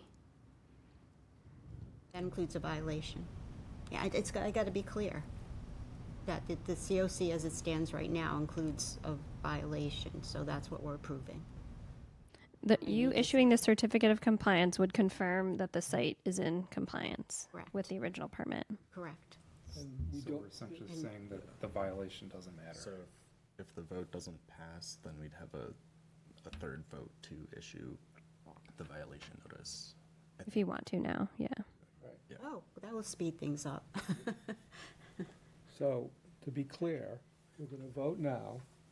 If you vote yes, you are issuing the COC, and therefore you are saying yes to the deck. If you vote no, you're saying no to the deck. And then we come back with a violation vote, in which the owner can come back with a plan, like other violations do. And at that point, we would hear his plan and vote yes or no to the deck, or maybe he would do what you said, Paul, and just say, I'll just take the deck down. We don't know. Okay, so Motion's on the floor. Yay means, yes, I'm going to keep the Yeah. deck. And nay vote means, no, you need to, we're going to vote a violation after that. And if we do vote the violation, he has to come back with a plan. Or he has the option of coming back with a plan. I think that's as clear as I can make it. Thank you for that. Okay. Yeah, got So, it. everybody who votes yay, raise your hand. Everybody who votes nay, raise your hand. Okay, so All right, the COC has been denied. now I need a motion to have a violation. Move that we issue a violation notice for the unpermitted portion of the deck and request removal or a filing of an after-the-fact notice of intent by September 17th, 2026. Okay, I'll second that. all right. It's pretty clear. So does everybody understand what we're voting on now? Go ahead, Paul. So that motion that was just made will allow the applicant to come back with a plan as you described. If he so wishes. All right, thank you. What will come with the violation? I'm just curious what that entails. Is that just, A violation notice is standalone, so it doesn't require a hearing. If it was an enforcement order, there'd be a hearing. So the violation notice gives him clearly two options and a deadline that he can do either one by the deadline without seeing us again. Was September 17th. 17th? Okay, all in favor of the violation? Aye. Okay, I don't see any opposed, so I think we're finally set with that. Okay. Thank you for bearing with me. So next is SE 83 1713 Cape Cod Engineering for Yipping Dang, 185 Carenberry Lane. Brittany? This was per the deck, the dock. Ugh. This was to construct the dock, ramp and float. The dock, ramp and float are constructed in compliance with the original permit. However, there were additional floats stored on the salt marsh that the homeowner removed this week already, because we told them they shouldn't be there. They're in these photos. They were just the dock, the extra floats were over here on the shoreline, and he's removed the floats portion. The other component that is that there's just a substantial amount of storm debris located on the coastal bank that I would request be removed. So I just recommend continuing this for one hearing so that he can, one or two hearings, so that he can remove the excess buildup of storm debris, limbs, etc. on the coastal bank. There's also a note about boats stored on the shoreline that Joe had put in there that I was a little unclear about. I think they're on the top of the coastal bank in the lawn. Are they in the lawn? I think right now the boats are stored behind the boathouse.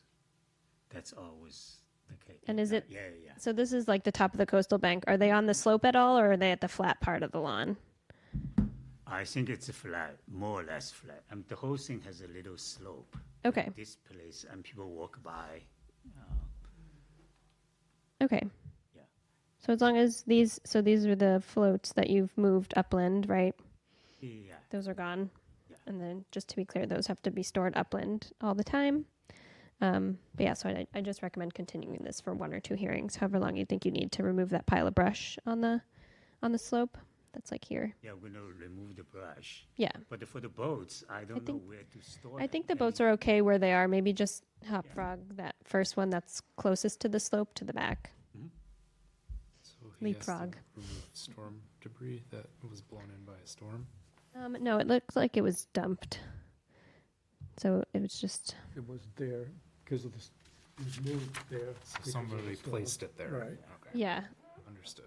It made it sound like the storm pushed it in. No, it's good. After the storm, the whole slope Yeah, just has like all the debris. pile.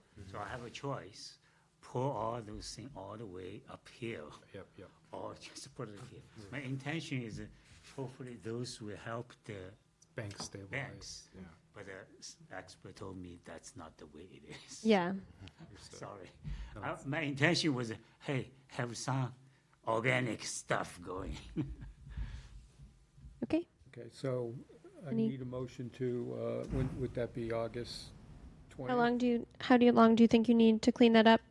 I don't know. 'Cause you have guests there. September time frame, maybe. So we could do September 4th but, September 3rd? Why not do the same day? No? oh, well, he doesn't have to come back for the other one. He doesn't have to come back, okay. 4 or 17? I think it's September, I need to come back anyways. September 3rd, I think. Oh, 3rd or 17? That's 3rd is fine. I move that we continue C 83 17 13 to September 3rd, 2026 for removal of brush. Thank you. Seconded by Jack. All in favor? Aye. Okay, thank you. Okay, so we are done with those two. Thank you. Next one is SE 83-2307 Cape, Down Cape Engineering for Carlene and Richard Oberton, 4 River Drive.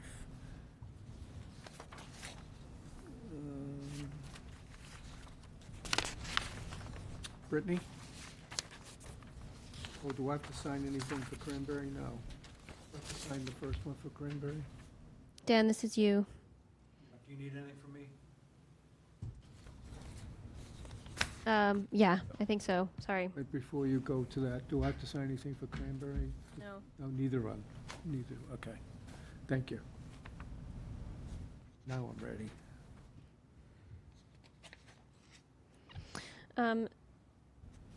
The COC for 4 River Drive was for an addition. The addition was completed in 2022. Mitigation was required to be planted in the first growing season after construction was completed, but it was never done. Typically, the commission likes to have orders closed out before we file for new work to be done at the property.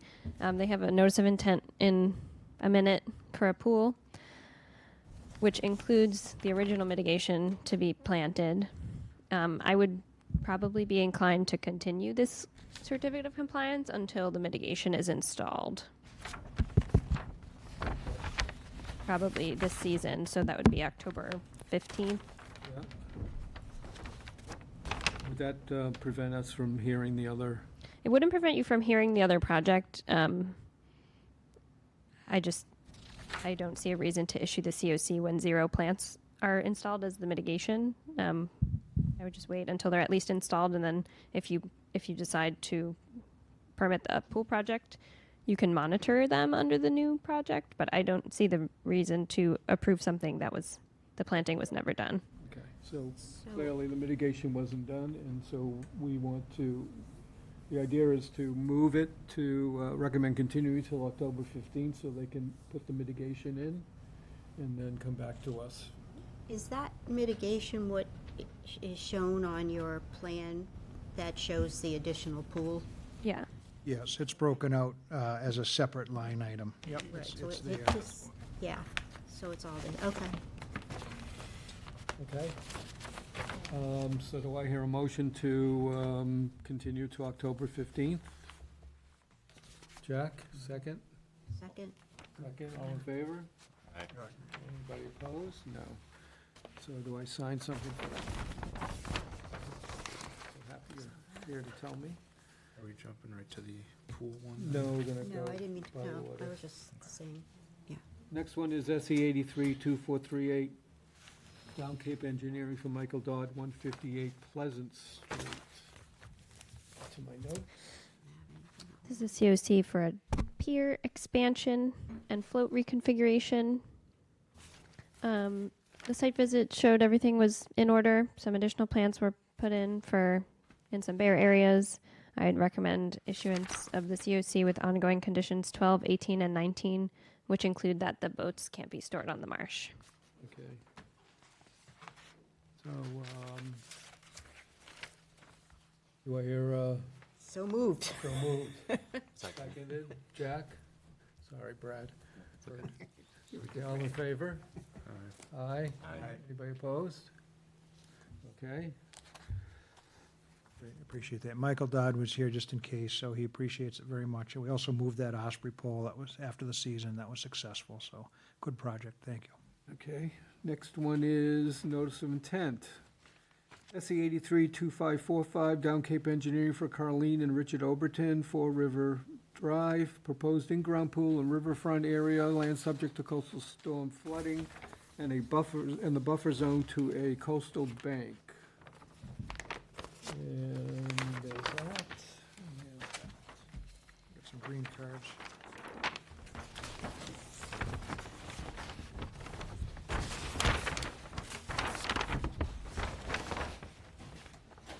Good evening, Chair, members of the commission. For the record, Dan Ojala from Downkeep Engineering. This is related to the one we just discussed where there was a small addition a few years ago. I think the order was still open or with the Permit Extension Act certainly, but we hadn't got a chance to do the mitigation plantings yet, so we reminded the owner of that. We looked at expanding the wildflower meadow area to offset this very, very small swimming pool. This is a site that's on Bass River, so you've got a number of resource areas. You've got, starting with the river itself, land underwater, there's a coastal beach, there's a little seawall there, there's a coastal bank, and then that's the most landward resource area, other than, of course, the riverfront is a resource area itself, no buffer to it. So you've got a 35-foot area. There's a set of licensed stairs down there, or it's been there for many years. There's very little opportunity on the site for a pool. They were hoping to do it in the backyard. We said, well, that's just really not something that you guys like to approve, is things, 35 feet off a bank, or even, closer to 50 as they would be if we hit the steps. So their only option to get their toes wet and get a little bit of exercise is a small 8x18 pool on the south side of the house. And so what we were able to do is do a small enough pool that can go in the yard setbacks. It's not a structure under the building code. We worked with the building department to ensure that the zoning compliance was met. It's in a lawn area, so you're not really losing too much. Anytime you put a little bit of hardscape where there's existing lawn, you can always look at it that, well, at least there's not fertilizer being put in there. There's staff, Brittany, and had asked, instead of expanding the wildflower meadow, if we could look at some woody plants.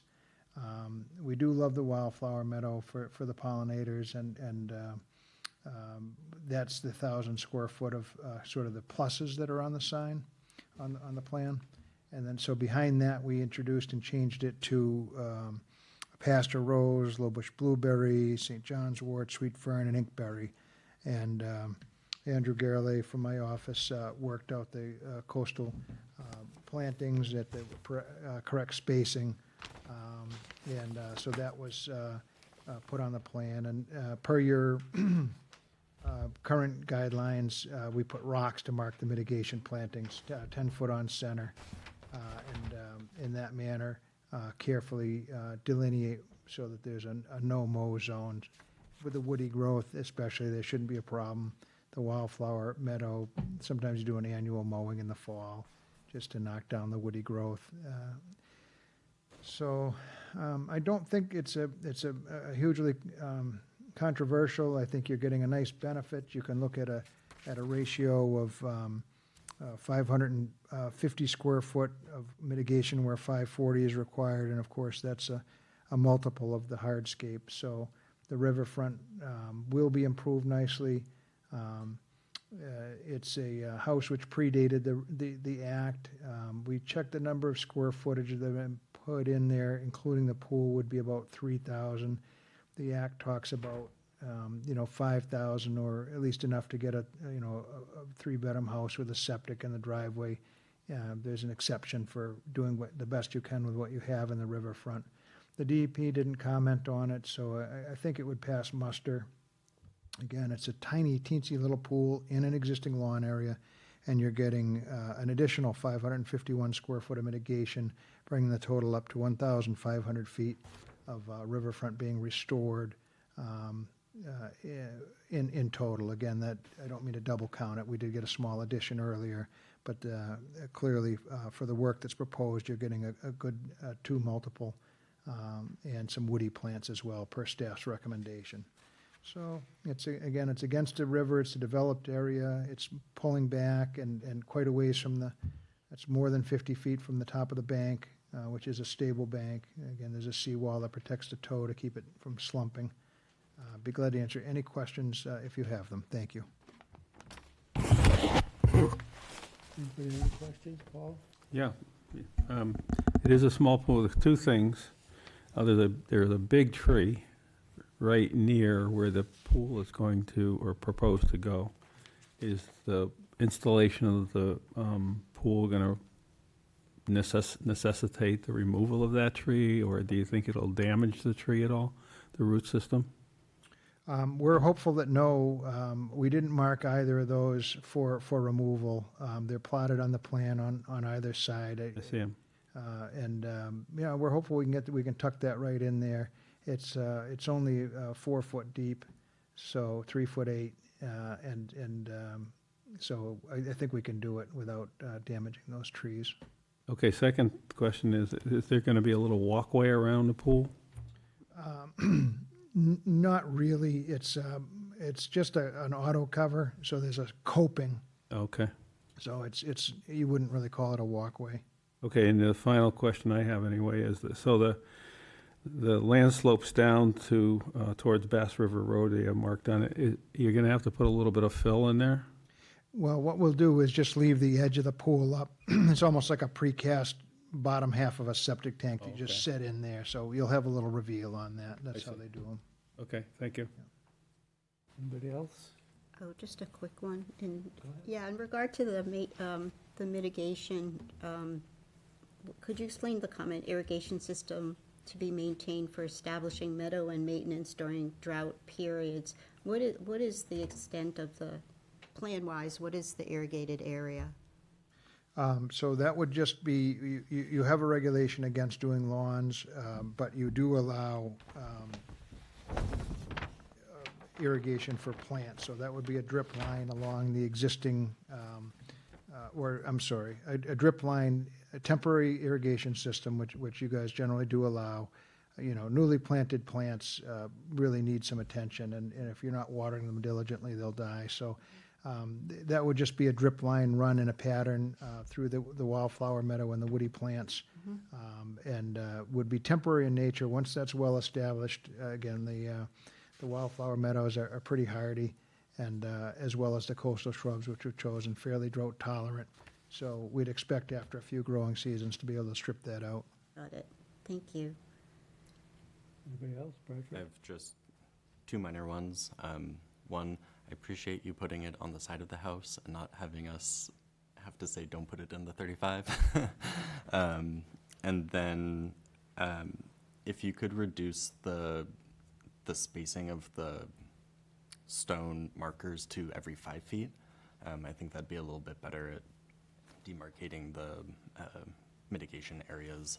10 feet, I'm just worried about, someone on a ride-on mower just going right through it, not realizing those stones are there. That sounds reasonable. I think we could do that. Thank you. Anybody else? Brittany? I would just recommend to the commission, if you're considering approval of this project, that no work to begin until the entire mitigation area is planted. Since they have a history of not putting the mitigation plantings in, I think that's a reasonable request. Another, do you have a drawdown pit for the pool? It doesn't look like it right now. It's an extremely small pool, but we could certainly sneak one in if you'd prefer. If you think it's necessary, I don't know the volume of a pool like that. And is access from Bass River Road? I'm assuming you can't drive over the septic. Yeah, you would. You just plate it. You'd put a road plate down so you could protect the Okay. septic, and then you'd sneak in that way. Yeah. Honestly, yeah, it looks like Bass River Road's a little closer now that I examine it. Just because this area is fully vegetated, so if it's damaged through access, it would just have to be restored. Okay, well, that would be, we can note that and probably tuck our access pretty close to the septic. Okay. So to be clear, you want us to if we do approve it, to, one of the conditions being no work until the mitigation is completed and approved by you? Is installed at least. Yeah, installed, okay. And Didn't we say that on the previous? It's the same. No, it's 1 year. mitigation. Just reiterating, Reiterating yeah, the so same the last mitigation. one, we want them to Yeah. install the mitigation by October 15th. Yeah. Um, Okay. and it would just be a fail-safe, so no work on this to begin until the mitigation's installed. Could I ask a question that is totally, like, just random? I was just curious on the previous application, there are different owners for the same property? Or am I missing something? I was just curious, that's all. On the pool, it's Carlene and Richard Aubert, and then on the addition, it's Kelly and Matthew. It probably sold. And that's probably none of my business, but it was just weird. Am I wrong? I don't know. I don't recall. It sold in, yeah, it sold in 21 2024. job. Oh, it was done, okay, that's why. Okay, it's a date. Yeah, that's fine. Previous owner and then- Previous owner. Sorry, previous owner. That's all right. So to hear a motion to approve pending conditions, which include also that work on the mitigation be installed before they start their work on the pool, if we approve it. So just the planting of the. Yes, Absolutely. installing, not, Yeah, being that we're new owners, and it's the middle of a hot summer, any chance on reconsidering that? Yeah, I just, I mean, we could put the stones in, and it may be, Good but point. boy, in the middle of July, Yeah, I was thinking maybe if they would get to use the pool in maybe, November or something on the current plan. So I would agree that we should try to accommodate this a little bit differently. well, I would be happy with the condition that the stones be placed and, even the wildflower meadow, we could probably, well, If the I intent- would just leave it at that. You're better off in the fall, I think. If the intent is to have, to start the work this summer, then I would be okay to have the condition be mitigation plantings by October 15th, same as the other Yes. plantings, so they all go in at the same time. And that, one, gives them a deadline and doesn't hold up installing the pool for them to enjoy. all right, so you want to make that motion? You want to make that into a motion? I will make that into a motion. Okay, anybody second? I'll second that, Okay. yeah. All in favor? All right. Any opposed? Okay, great. Sounds good. And I suppose I could bring a revised plan to staff showing the 5-foot on-center rocks, the revegetation if disturbed, and the drawdown pit. Would that be appropriate? And That'd I'll be date it great. today, just so you can, okay. And if you just can decide on the access, throw it on there, but if it's undecided, that's fine. I'll just put a I'll put condition in either or. about the Okay, yeah. access. Okay, now, I appreciate your consideration very much, and thank you. Thank you for the Brittany, mitigation. which of these should I sign and one I shouldn't sign, correct? The only one that's for an order of conditions. I'm not signing order of conditions. No, you are signing an order of conditions. So we're signing this one, but not the previous one, right? I can't tell which is oh, there's order, so I'm signing this one, okay. I'm not signing the top one. Got it. Thanks for putting up with me. Only sign one, don't sign both. I don't know who made the motion on that. I missed everything. I made the Bradford did. motion. Ellie seconded. Thank you. Thanks, Dan. Okay, now we're into the next order of business, which is an enforcement order for Francis Polly, Polly, 57 Lewis Bay Road, unpermitted construction of a retaining wall and removal of vegetation with land subject to storm floodage RFA and the buffer zones to a coastal bank and salt marsh. All right. Thank you for your patience. So this is, as says, this owner has an open or expired, I think, order of conditions that was issued a certificate of compliance for a retaining wall and work around the house and the pool. a required mitigation as shown on this plan.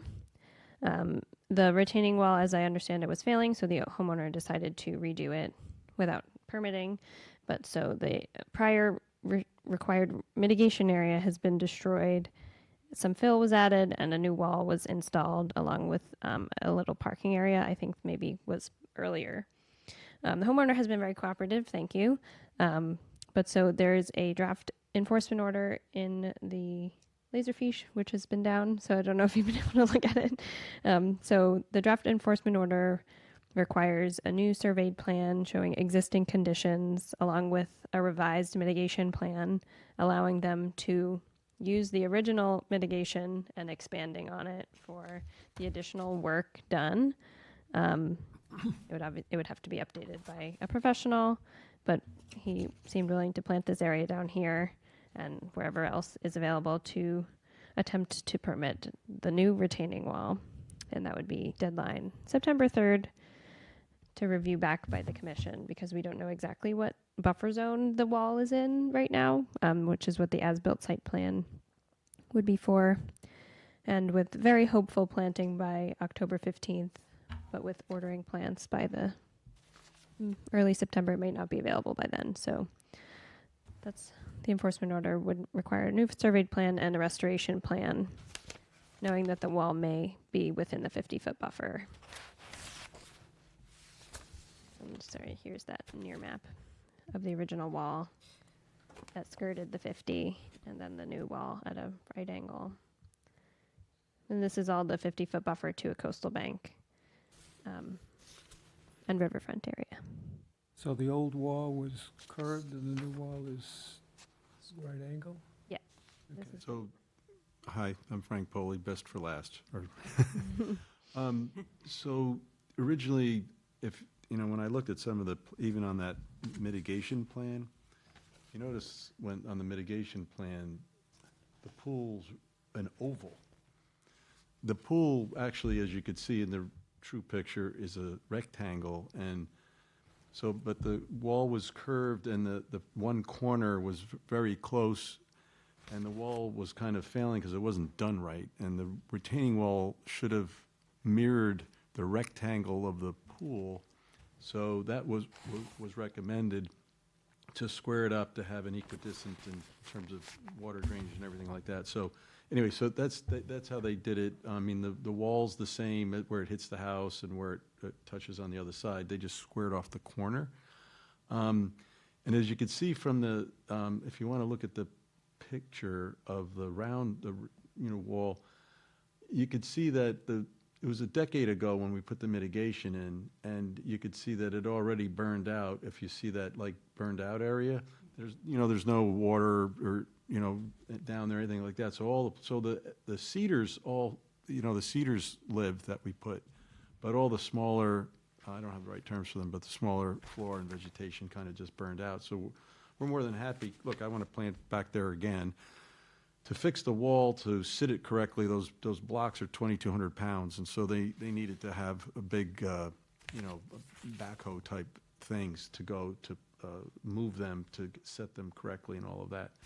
So that's what they did. But, and also you could see my neighbor planted some very big trees between us. But anyway, we're more than happy to put, mitigation down in that whole area again. And unlike last time, I saw in the order we could put some temporary water down there. Yeah, temporary irrigation. That would help them stay. Okay.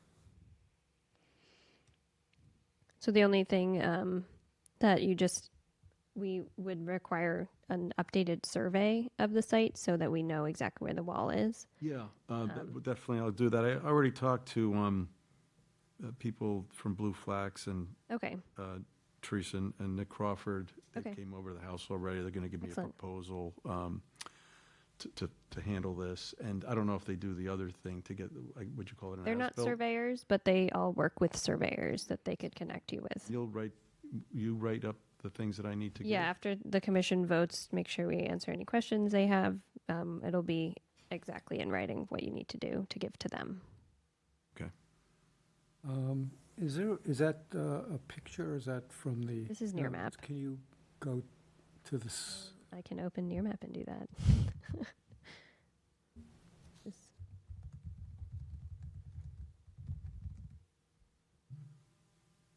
where do you want me to go? yeah, there's a, trying to see it on the, there's a little area I noticed where you store a boat, to the right of, somewhere down there. Is that the house? Yeah, this is the house and the wall. Now and the boat's pool. in my driveway. Right, okay. Boat. I just have a hard time, you have that little dirt There's path. there's a little, there's this, There's a little dirt path that goes to your gate into the, as you look at the left of that, there's a little area. there's a little area right here in the wintertime, like we put it right here. Yeah. It's probably within the 50-foot buffer if you could store it on one of the driveways instead. Yeah, we can do that. Excellent. Thank you. Okay, anybody else have a question? Yeah, I was curious, if that addresses your last in your report, you say about a new wall and parking area. Is that what you're talking That's about? this one, yeah. I think that one was installed recently, but before the work on the wall was done. And I don't know what buffer zone it is in. I think it might be in the 50, and there may or may not be enough space for him to mitigate for it. So we just kind of have to review the survey plan and see what Survey Blue will Flex tell us, comes up right, with. Yeah. It's probably within the 50, because the marsh goes right on the other side of his property, Yeah, right it to the might- road. Yeah, it might be here. Yeah. So So we'll also just, in the mitigation area. yeah. So it'd have to be The other thing that I displaced. was thinking was, I'm happy to do some more plantings along this way too, on this side of the wall. Okay. We're kind of planning on doing that. This old plan is tough with the 50-foot buffer, but this little dotted line. This is 100 from the river, right, all the way back here? Yeah, but there's a closer resource area. Here's the closest resource area, top of Coastal Bank. Over here. They're basically surrounded by, Yeah, you're surrounded by What's stuff. interesting is, because I was the most recent person we bought the property in 2006, and we rebuilt the place in 2000 and around 15, 16. So we're the most recent build, except for there's a new person down the marsh that's building a pretty big place. yeah, on the other side of On the other marsh. side down. Yeah. And he's very close, but all the other properties are, I'm further away from the marsh and the river than everybody else. They have lawns, they have irrigation, but anyway, it is what it is. Well, I know of at least 2 people on Crowell have had violations. I walk there a lot. Yeah. So you can guess that I know the area well. I live around the corner. So I'll admit to that. Anybody have a question for Brittany? Did you want to? So Brittany, you want us to vote to accept the enforcement order, right? Yeah. Did anyone get a chance to read it? If Laserfish was down, a professional plan by September 3rd.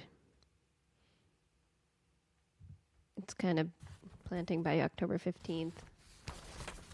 Typical. And then in the enforcement order itself, it also says the surveyed site plan. Oops. Submitting existing conditions survey plan. So that kind of covers it.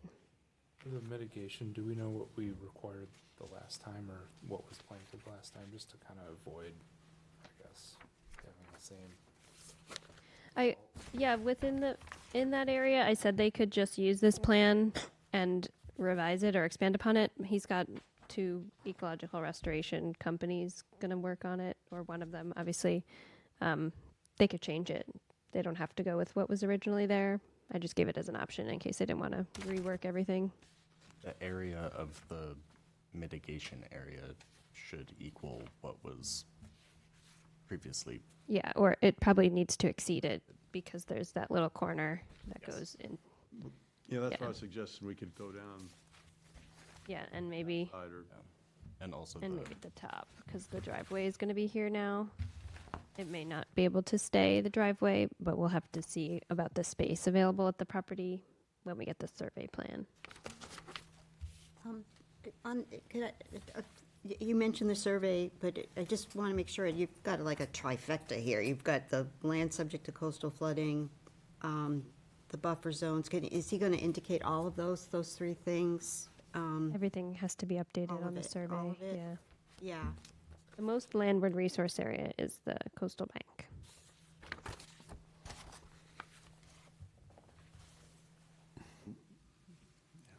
We've never, well, just since I've been there, we've never had, I mean, that marsh does fill up in the wintertime.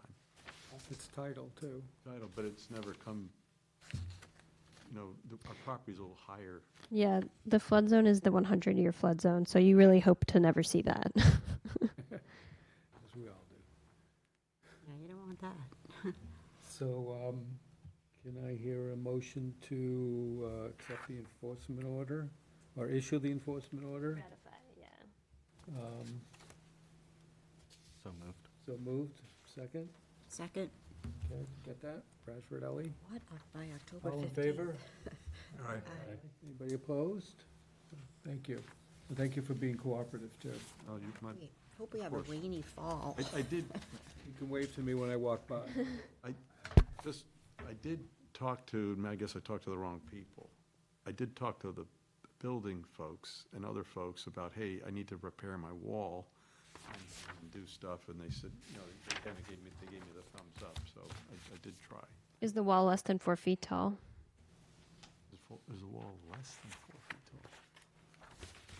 Is it, because they would have given you the thumbs up if it doesn't require a building permit, so then they'd be like, yeah, walls below 4 feet don't need a building permit.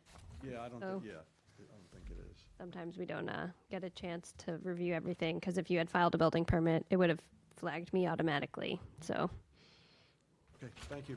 thank you. Thank you. Thank you very much. Thank you for coming. How come I have 158 Pleasant Street here? Did we approve that? Yeah, Did we approve that, right? we approved that. Yeah, we did. There we go, here's 158, and then Lewis Bay, we have to approve. Okay.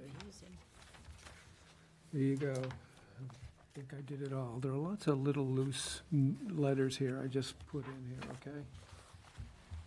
I think they were, I was asking these, Continuance. yeah, so Joe will take care of filing it, okay. We're still gonna come back to covers. All right, our next order of business is approval of minutes for 7/2 and 6/18, and we'll take them separately, because I don't know who was here when. So if you're here on 6/18, is there any issues with the minutes? Well, I'd like to ask first for if anybody has submitted any changes, because they'll have to just tell us what they No. are. None. None. Oh, good. I read them over, and I don't find any. So do I hear a motion to accept the 6/18 minutes? So moved. So move, second Jack, all in favor? Aye. Thank you. Thank you. And the next one is the 7/2/26, and that's our last meeting, so I think we were missing Bradford and Christian. Correct. So can I hear a motion did everybody read it, and anybody see any issues? No? No, I didn't. Did you see any, Jack? Nope. Set. Okay, so you want to make the motion to I'll accept? do that. Oh, right, he wrote them, so I'll move to accept them. Okay, and Paul will second? Second, actually, Joe writes them. I'm right. I'll write some. Just that Jack is in charge of making sure they're correct. All in favor? Aye. Aye. Okay. Nobody against, that's good. Other business? To abstain. Yeah, two abstentions. Two abstentions, yes. Abstentions, yeah. Oh, you weren't here either? No, it was Brad and Christian. I didn't. Who was our fourth person? What do you mean? You, Ellie, Jack, Paul. Ellie, you were here on I 7. was here, yeah. Okay. I was. Oh, I thought you said I you was weren't. quiet. Okay. We wanted a That's short it. meeting. That was the day we wanted to get Paul We to wanted a dinner. short meeting, so I was muzzled. I have another business. We got late breaking email at like 4:45 from the DEP that the 1.0 resilience regulations will be promulgated before the end of the year. So there's going to be an update to the Mass Wetlands Protection Act. There will be trainings. But yes, they first proposed those in 2022. Which regulations are these? The 1.0 resiliency draft regulations. Really? But not land subject to coastal storm flow. Yeah, no, that's in there. Oh, it is? Yeah. Oh, wow. Okay. Cool. Yeah. Going to be radical changes? Some you- of them are, I mean, I last looked at them in 2024 when they revised them. But yeah, so they've just been, What is that? Can you send us, or yeah, it's online. No, would you send me the link? there's on Yeah. this last application, there was RFA. She'll send us the link if you're interested in looking at it. Good one. Anything else? You want to talk about our possible new member? There'll be someone on the select board agenda for appointment on Tuesday for our vacancy. Hopefully she accepts. Yay. We'll see. So it will be a full commission on the next meeting, which I will not be here, so Paul is going to be the chair. Should I talk about the email that Yeah. I wrote to you? Yeah. So maybe I should send the email to everybody, I don't know. I sent an email after reading that third-party review, and all of the information. I thought, well, gee, why didn't the original application include any of that information or reference, et cetera? So Excuse me, back up some. yeah. What are you talking about? Oh, the application for the wall. the wall, and the third-party review that we got. So after reading that third-party review, and knowing that we're gonna get, because of sea level rise, we're gonna get a lot of these applications coming in. And I think that the engineer that submits them should do more of an in-depth analysis, similar to what the third-party review did. I mean, they're both engineers, and they both would have the same information. So I kind of drafted a sort of I wouldn't call it a checklist, but Yeah, I think Ellie is proposing some regulation updates, which I think are a good idea. Then we can have, I was thinking when things slow down, we could just talk about it on the 8:20 meeting if anyone has any ideas for regulation updates, and then I can draft them into a more formalized thing to post. We have to post it online So for can a you- public meeting and everything. So just come with ideas for. Email us her ideas. Yeah, Ellie, you did the right thing. You can email me, but don't email. no, So I'll send. I meant to say, could you email the Yeah, commission? if or anyone a has version? any ideas or concerns for updates, I think I would definitely be proposing an update to the effect of bulkhead replacements, new or replacements, Yeah. have to have an 8-foot or 10-foot vegetated buffer, no questions asked. It has to be standard, since we don't have that now, and we don't want gravel, and there's no argument why you shouldn't have plants. And then a couple of small things I think may be covered in the draft 1.0 resilience regs, but I think we should clearly define hardscape, which I don't know why we don't have right now. So a couple small things that I have in mind, but definitely if you have anything you want to add or see changed, let's work on it. If we have really busy agendas, we can try and do a working meeting as well on a different date if we don't want to be here talking about regulations at 8 p.m. We can try and get everyone available for a workshop instead. But I think it's a good idea. We have pizza. Yeah. We just have to post a meeting. Pizza and gelato. Will the new state regs require us to update our bylaw regs at all? As long as they're not less strict. So if we would have to change it if there's something specific in there that's less strict. Okay. Otherwise, it's assumed. We enforce those as well as our bylaw. As long as it's not contradictory. So maybe you're saying we should wait until they're promulgated to make sure that there's nothing in there.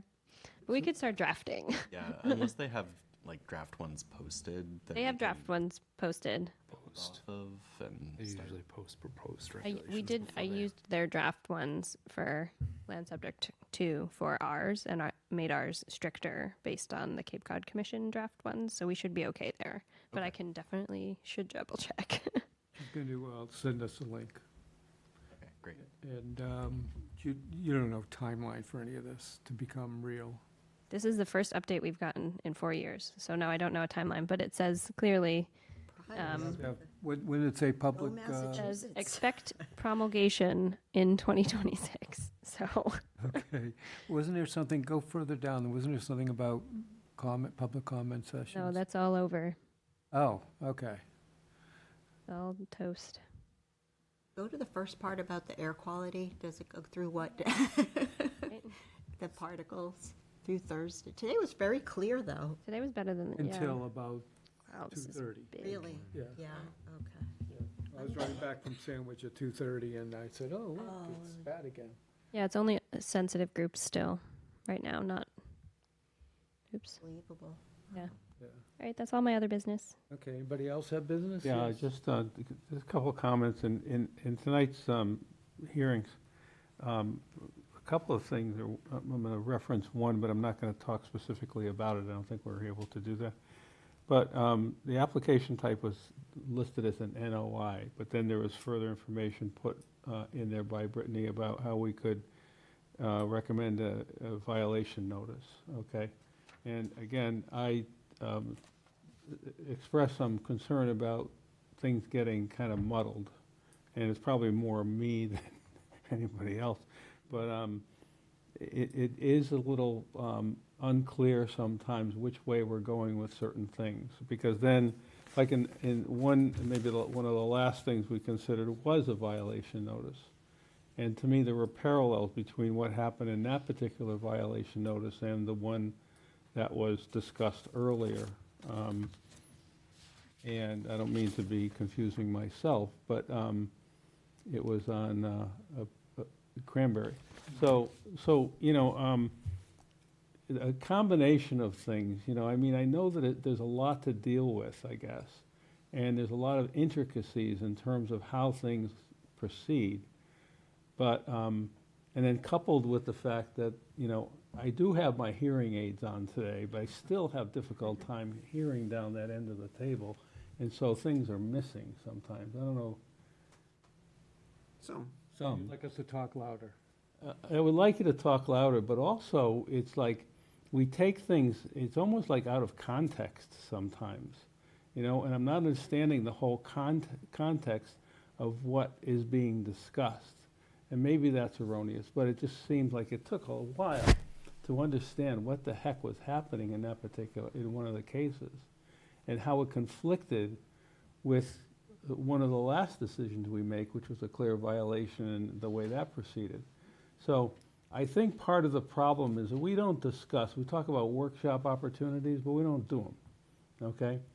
The other thing I'll add to this is you all had that third-party information. I didn't have that third-party information. I don't know where you get it, okay? I pick up the packet, and it seems like sometimes things are missing. Well, I think it's, you gotta click the links in the agenda, right? And you gotta look at Laserfiche, which, it's great if you can sit down in front of a computer. Yeah, well, that's the problem in a way. But because I'm sometimes I gonna- don't have time to do that before the Yeah, meeting, or it comes too late. I'm gonna where I can't get it sit down done in front of the before computer and then print out how many pages.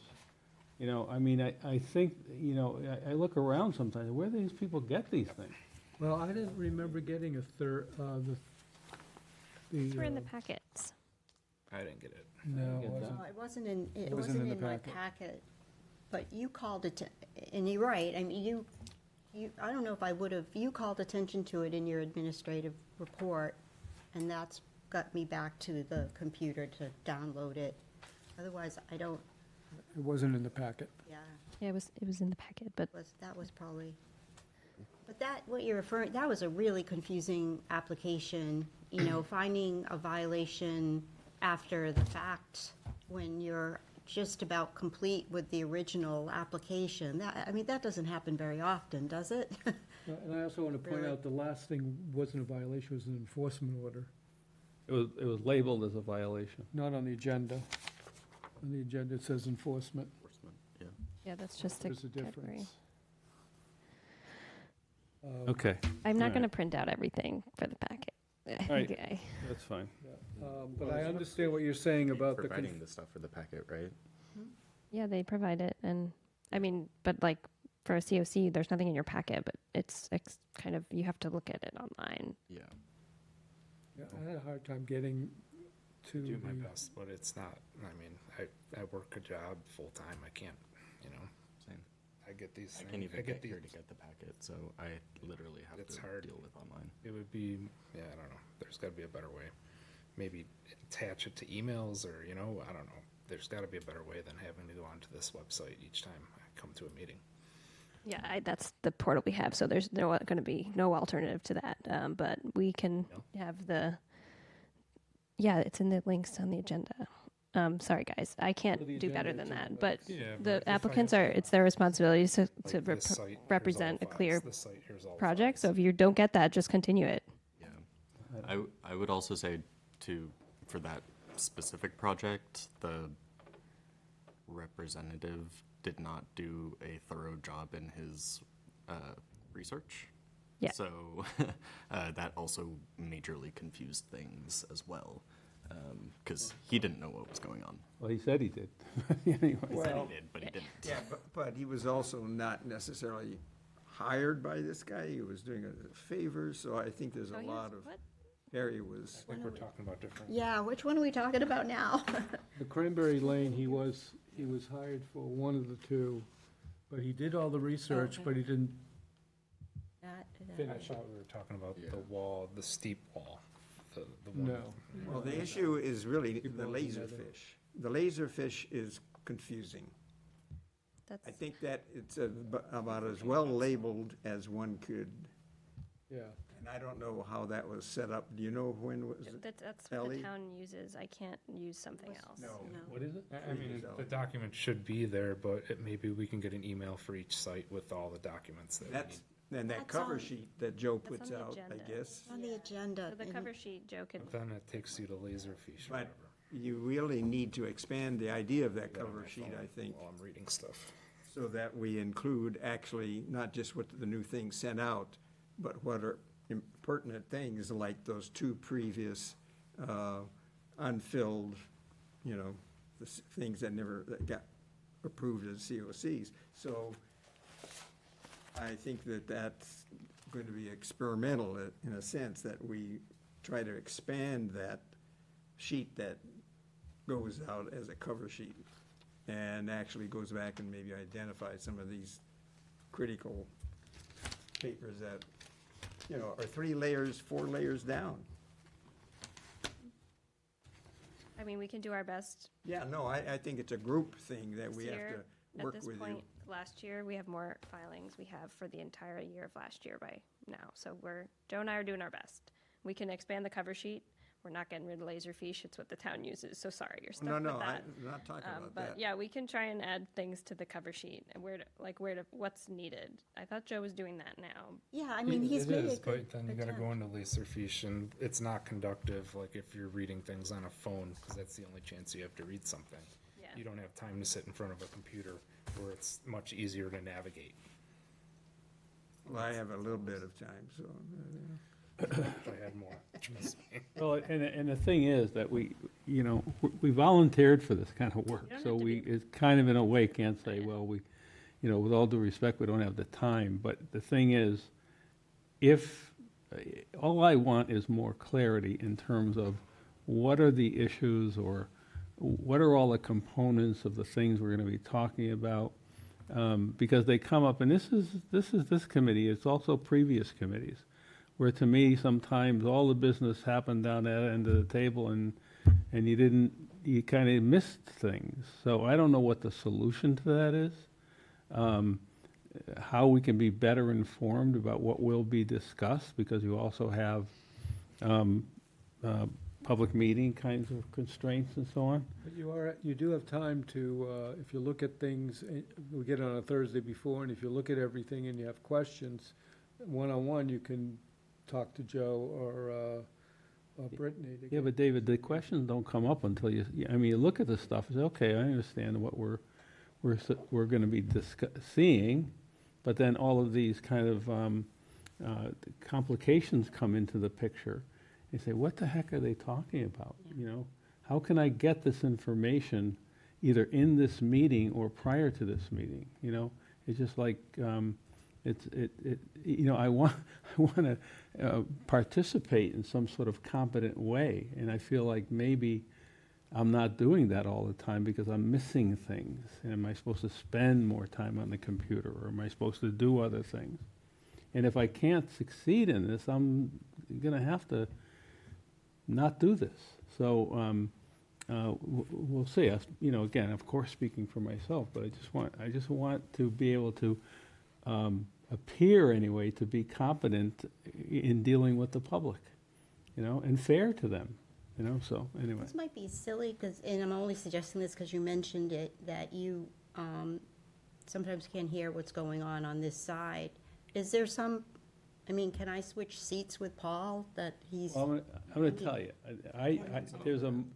there's a system Oh, that Oh. is being put into oh, a lot of places so that people with hearing aids can tune into that, and in concert halls, in yeah. movie theaters, Sure. in rooms like this, anywhere. And it's not a lot of money, So that's one solution to that problem. It's not like, my hearing is just, it's not like I'm Well, we that all bad, talk but soft too. you talk soft, you talk fast. Well, also too, sometimes I'm trying to pick up information that I'm missing, and Yeah. I don't think it's something worth bringing up in front of everyone. Well, I think the microphones are a little low, Okay. generally. I think we ought to, first of all, first step would be to increase the, I think we need to talk louder too, Yeah, and the lady tonight, she said, I can't hear you, so I just went closer. And I could even hear my voice being amplified a little bit better. So, yeah, but that's kind of beside the point, Okay. But it's the other organizational things that, are kind of bothering me, that I'm missing stuff, and I don't understand it. And so luckily, I've never had a big problem asking questions, so Yeah, and I sometimes don't think you should stop So asking I questions. could fight through it. Sometimes your questions are what I have in my mind anyway. Yeah, I love your questions because you clarify everything. well, thank So, you. What are and we voting on? But I do think that the one thing that we went around with different motions was unusual. Yeah. On the one hand, we're trying to be nice to the guy. On the other hand, he has this violation that's really Yeah, a big violation. yeah, I And know. I think what you said, Yeah. should we really have to go through this to have him? But now he has the option. He can Well, He can that's right. decide, yeah, I'm gonna go forward, and then we can make a decision, or no, I'm not gonna go forward, I can maybe read it, so. I think it came out well, though. Yeah. We came to the right result eventually. But Yeah. It just took time. Yeah, Blame me on that. definitely. Can we have a motion to adjourn? Oh, yes. I so moved. Ally moves, second, and all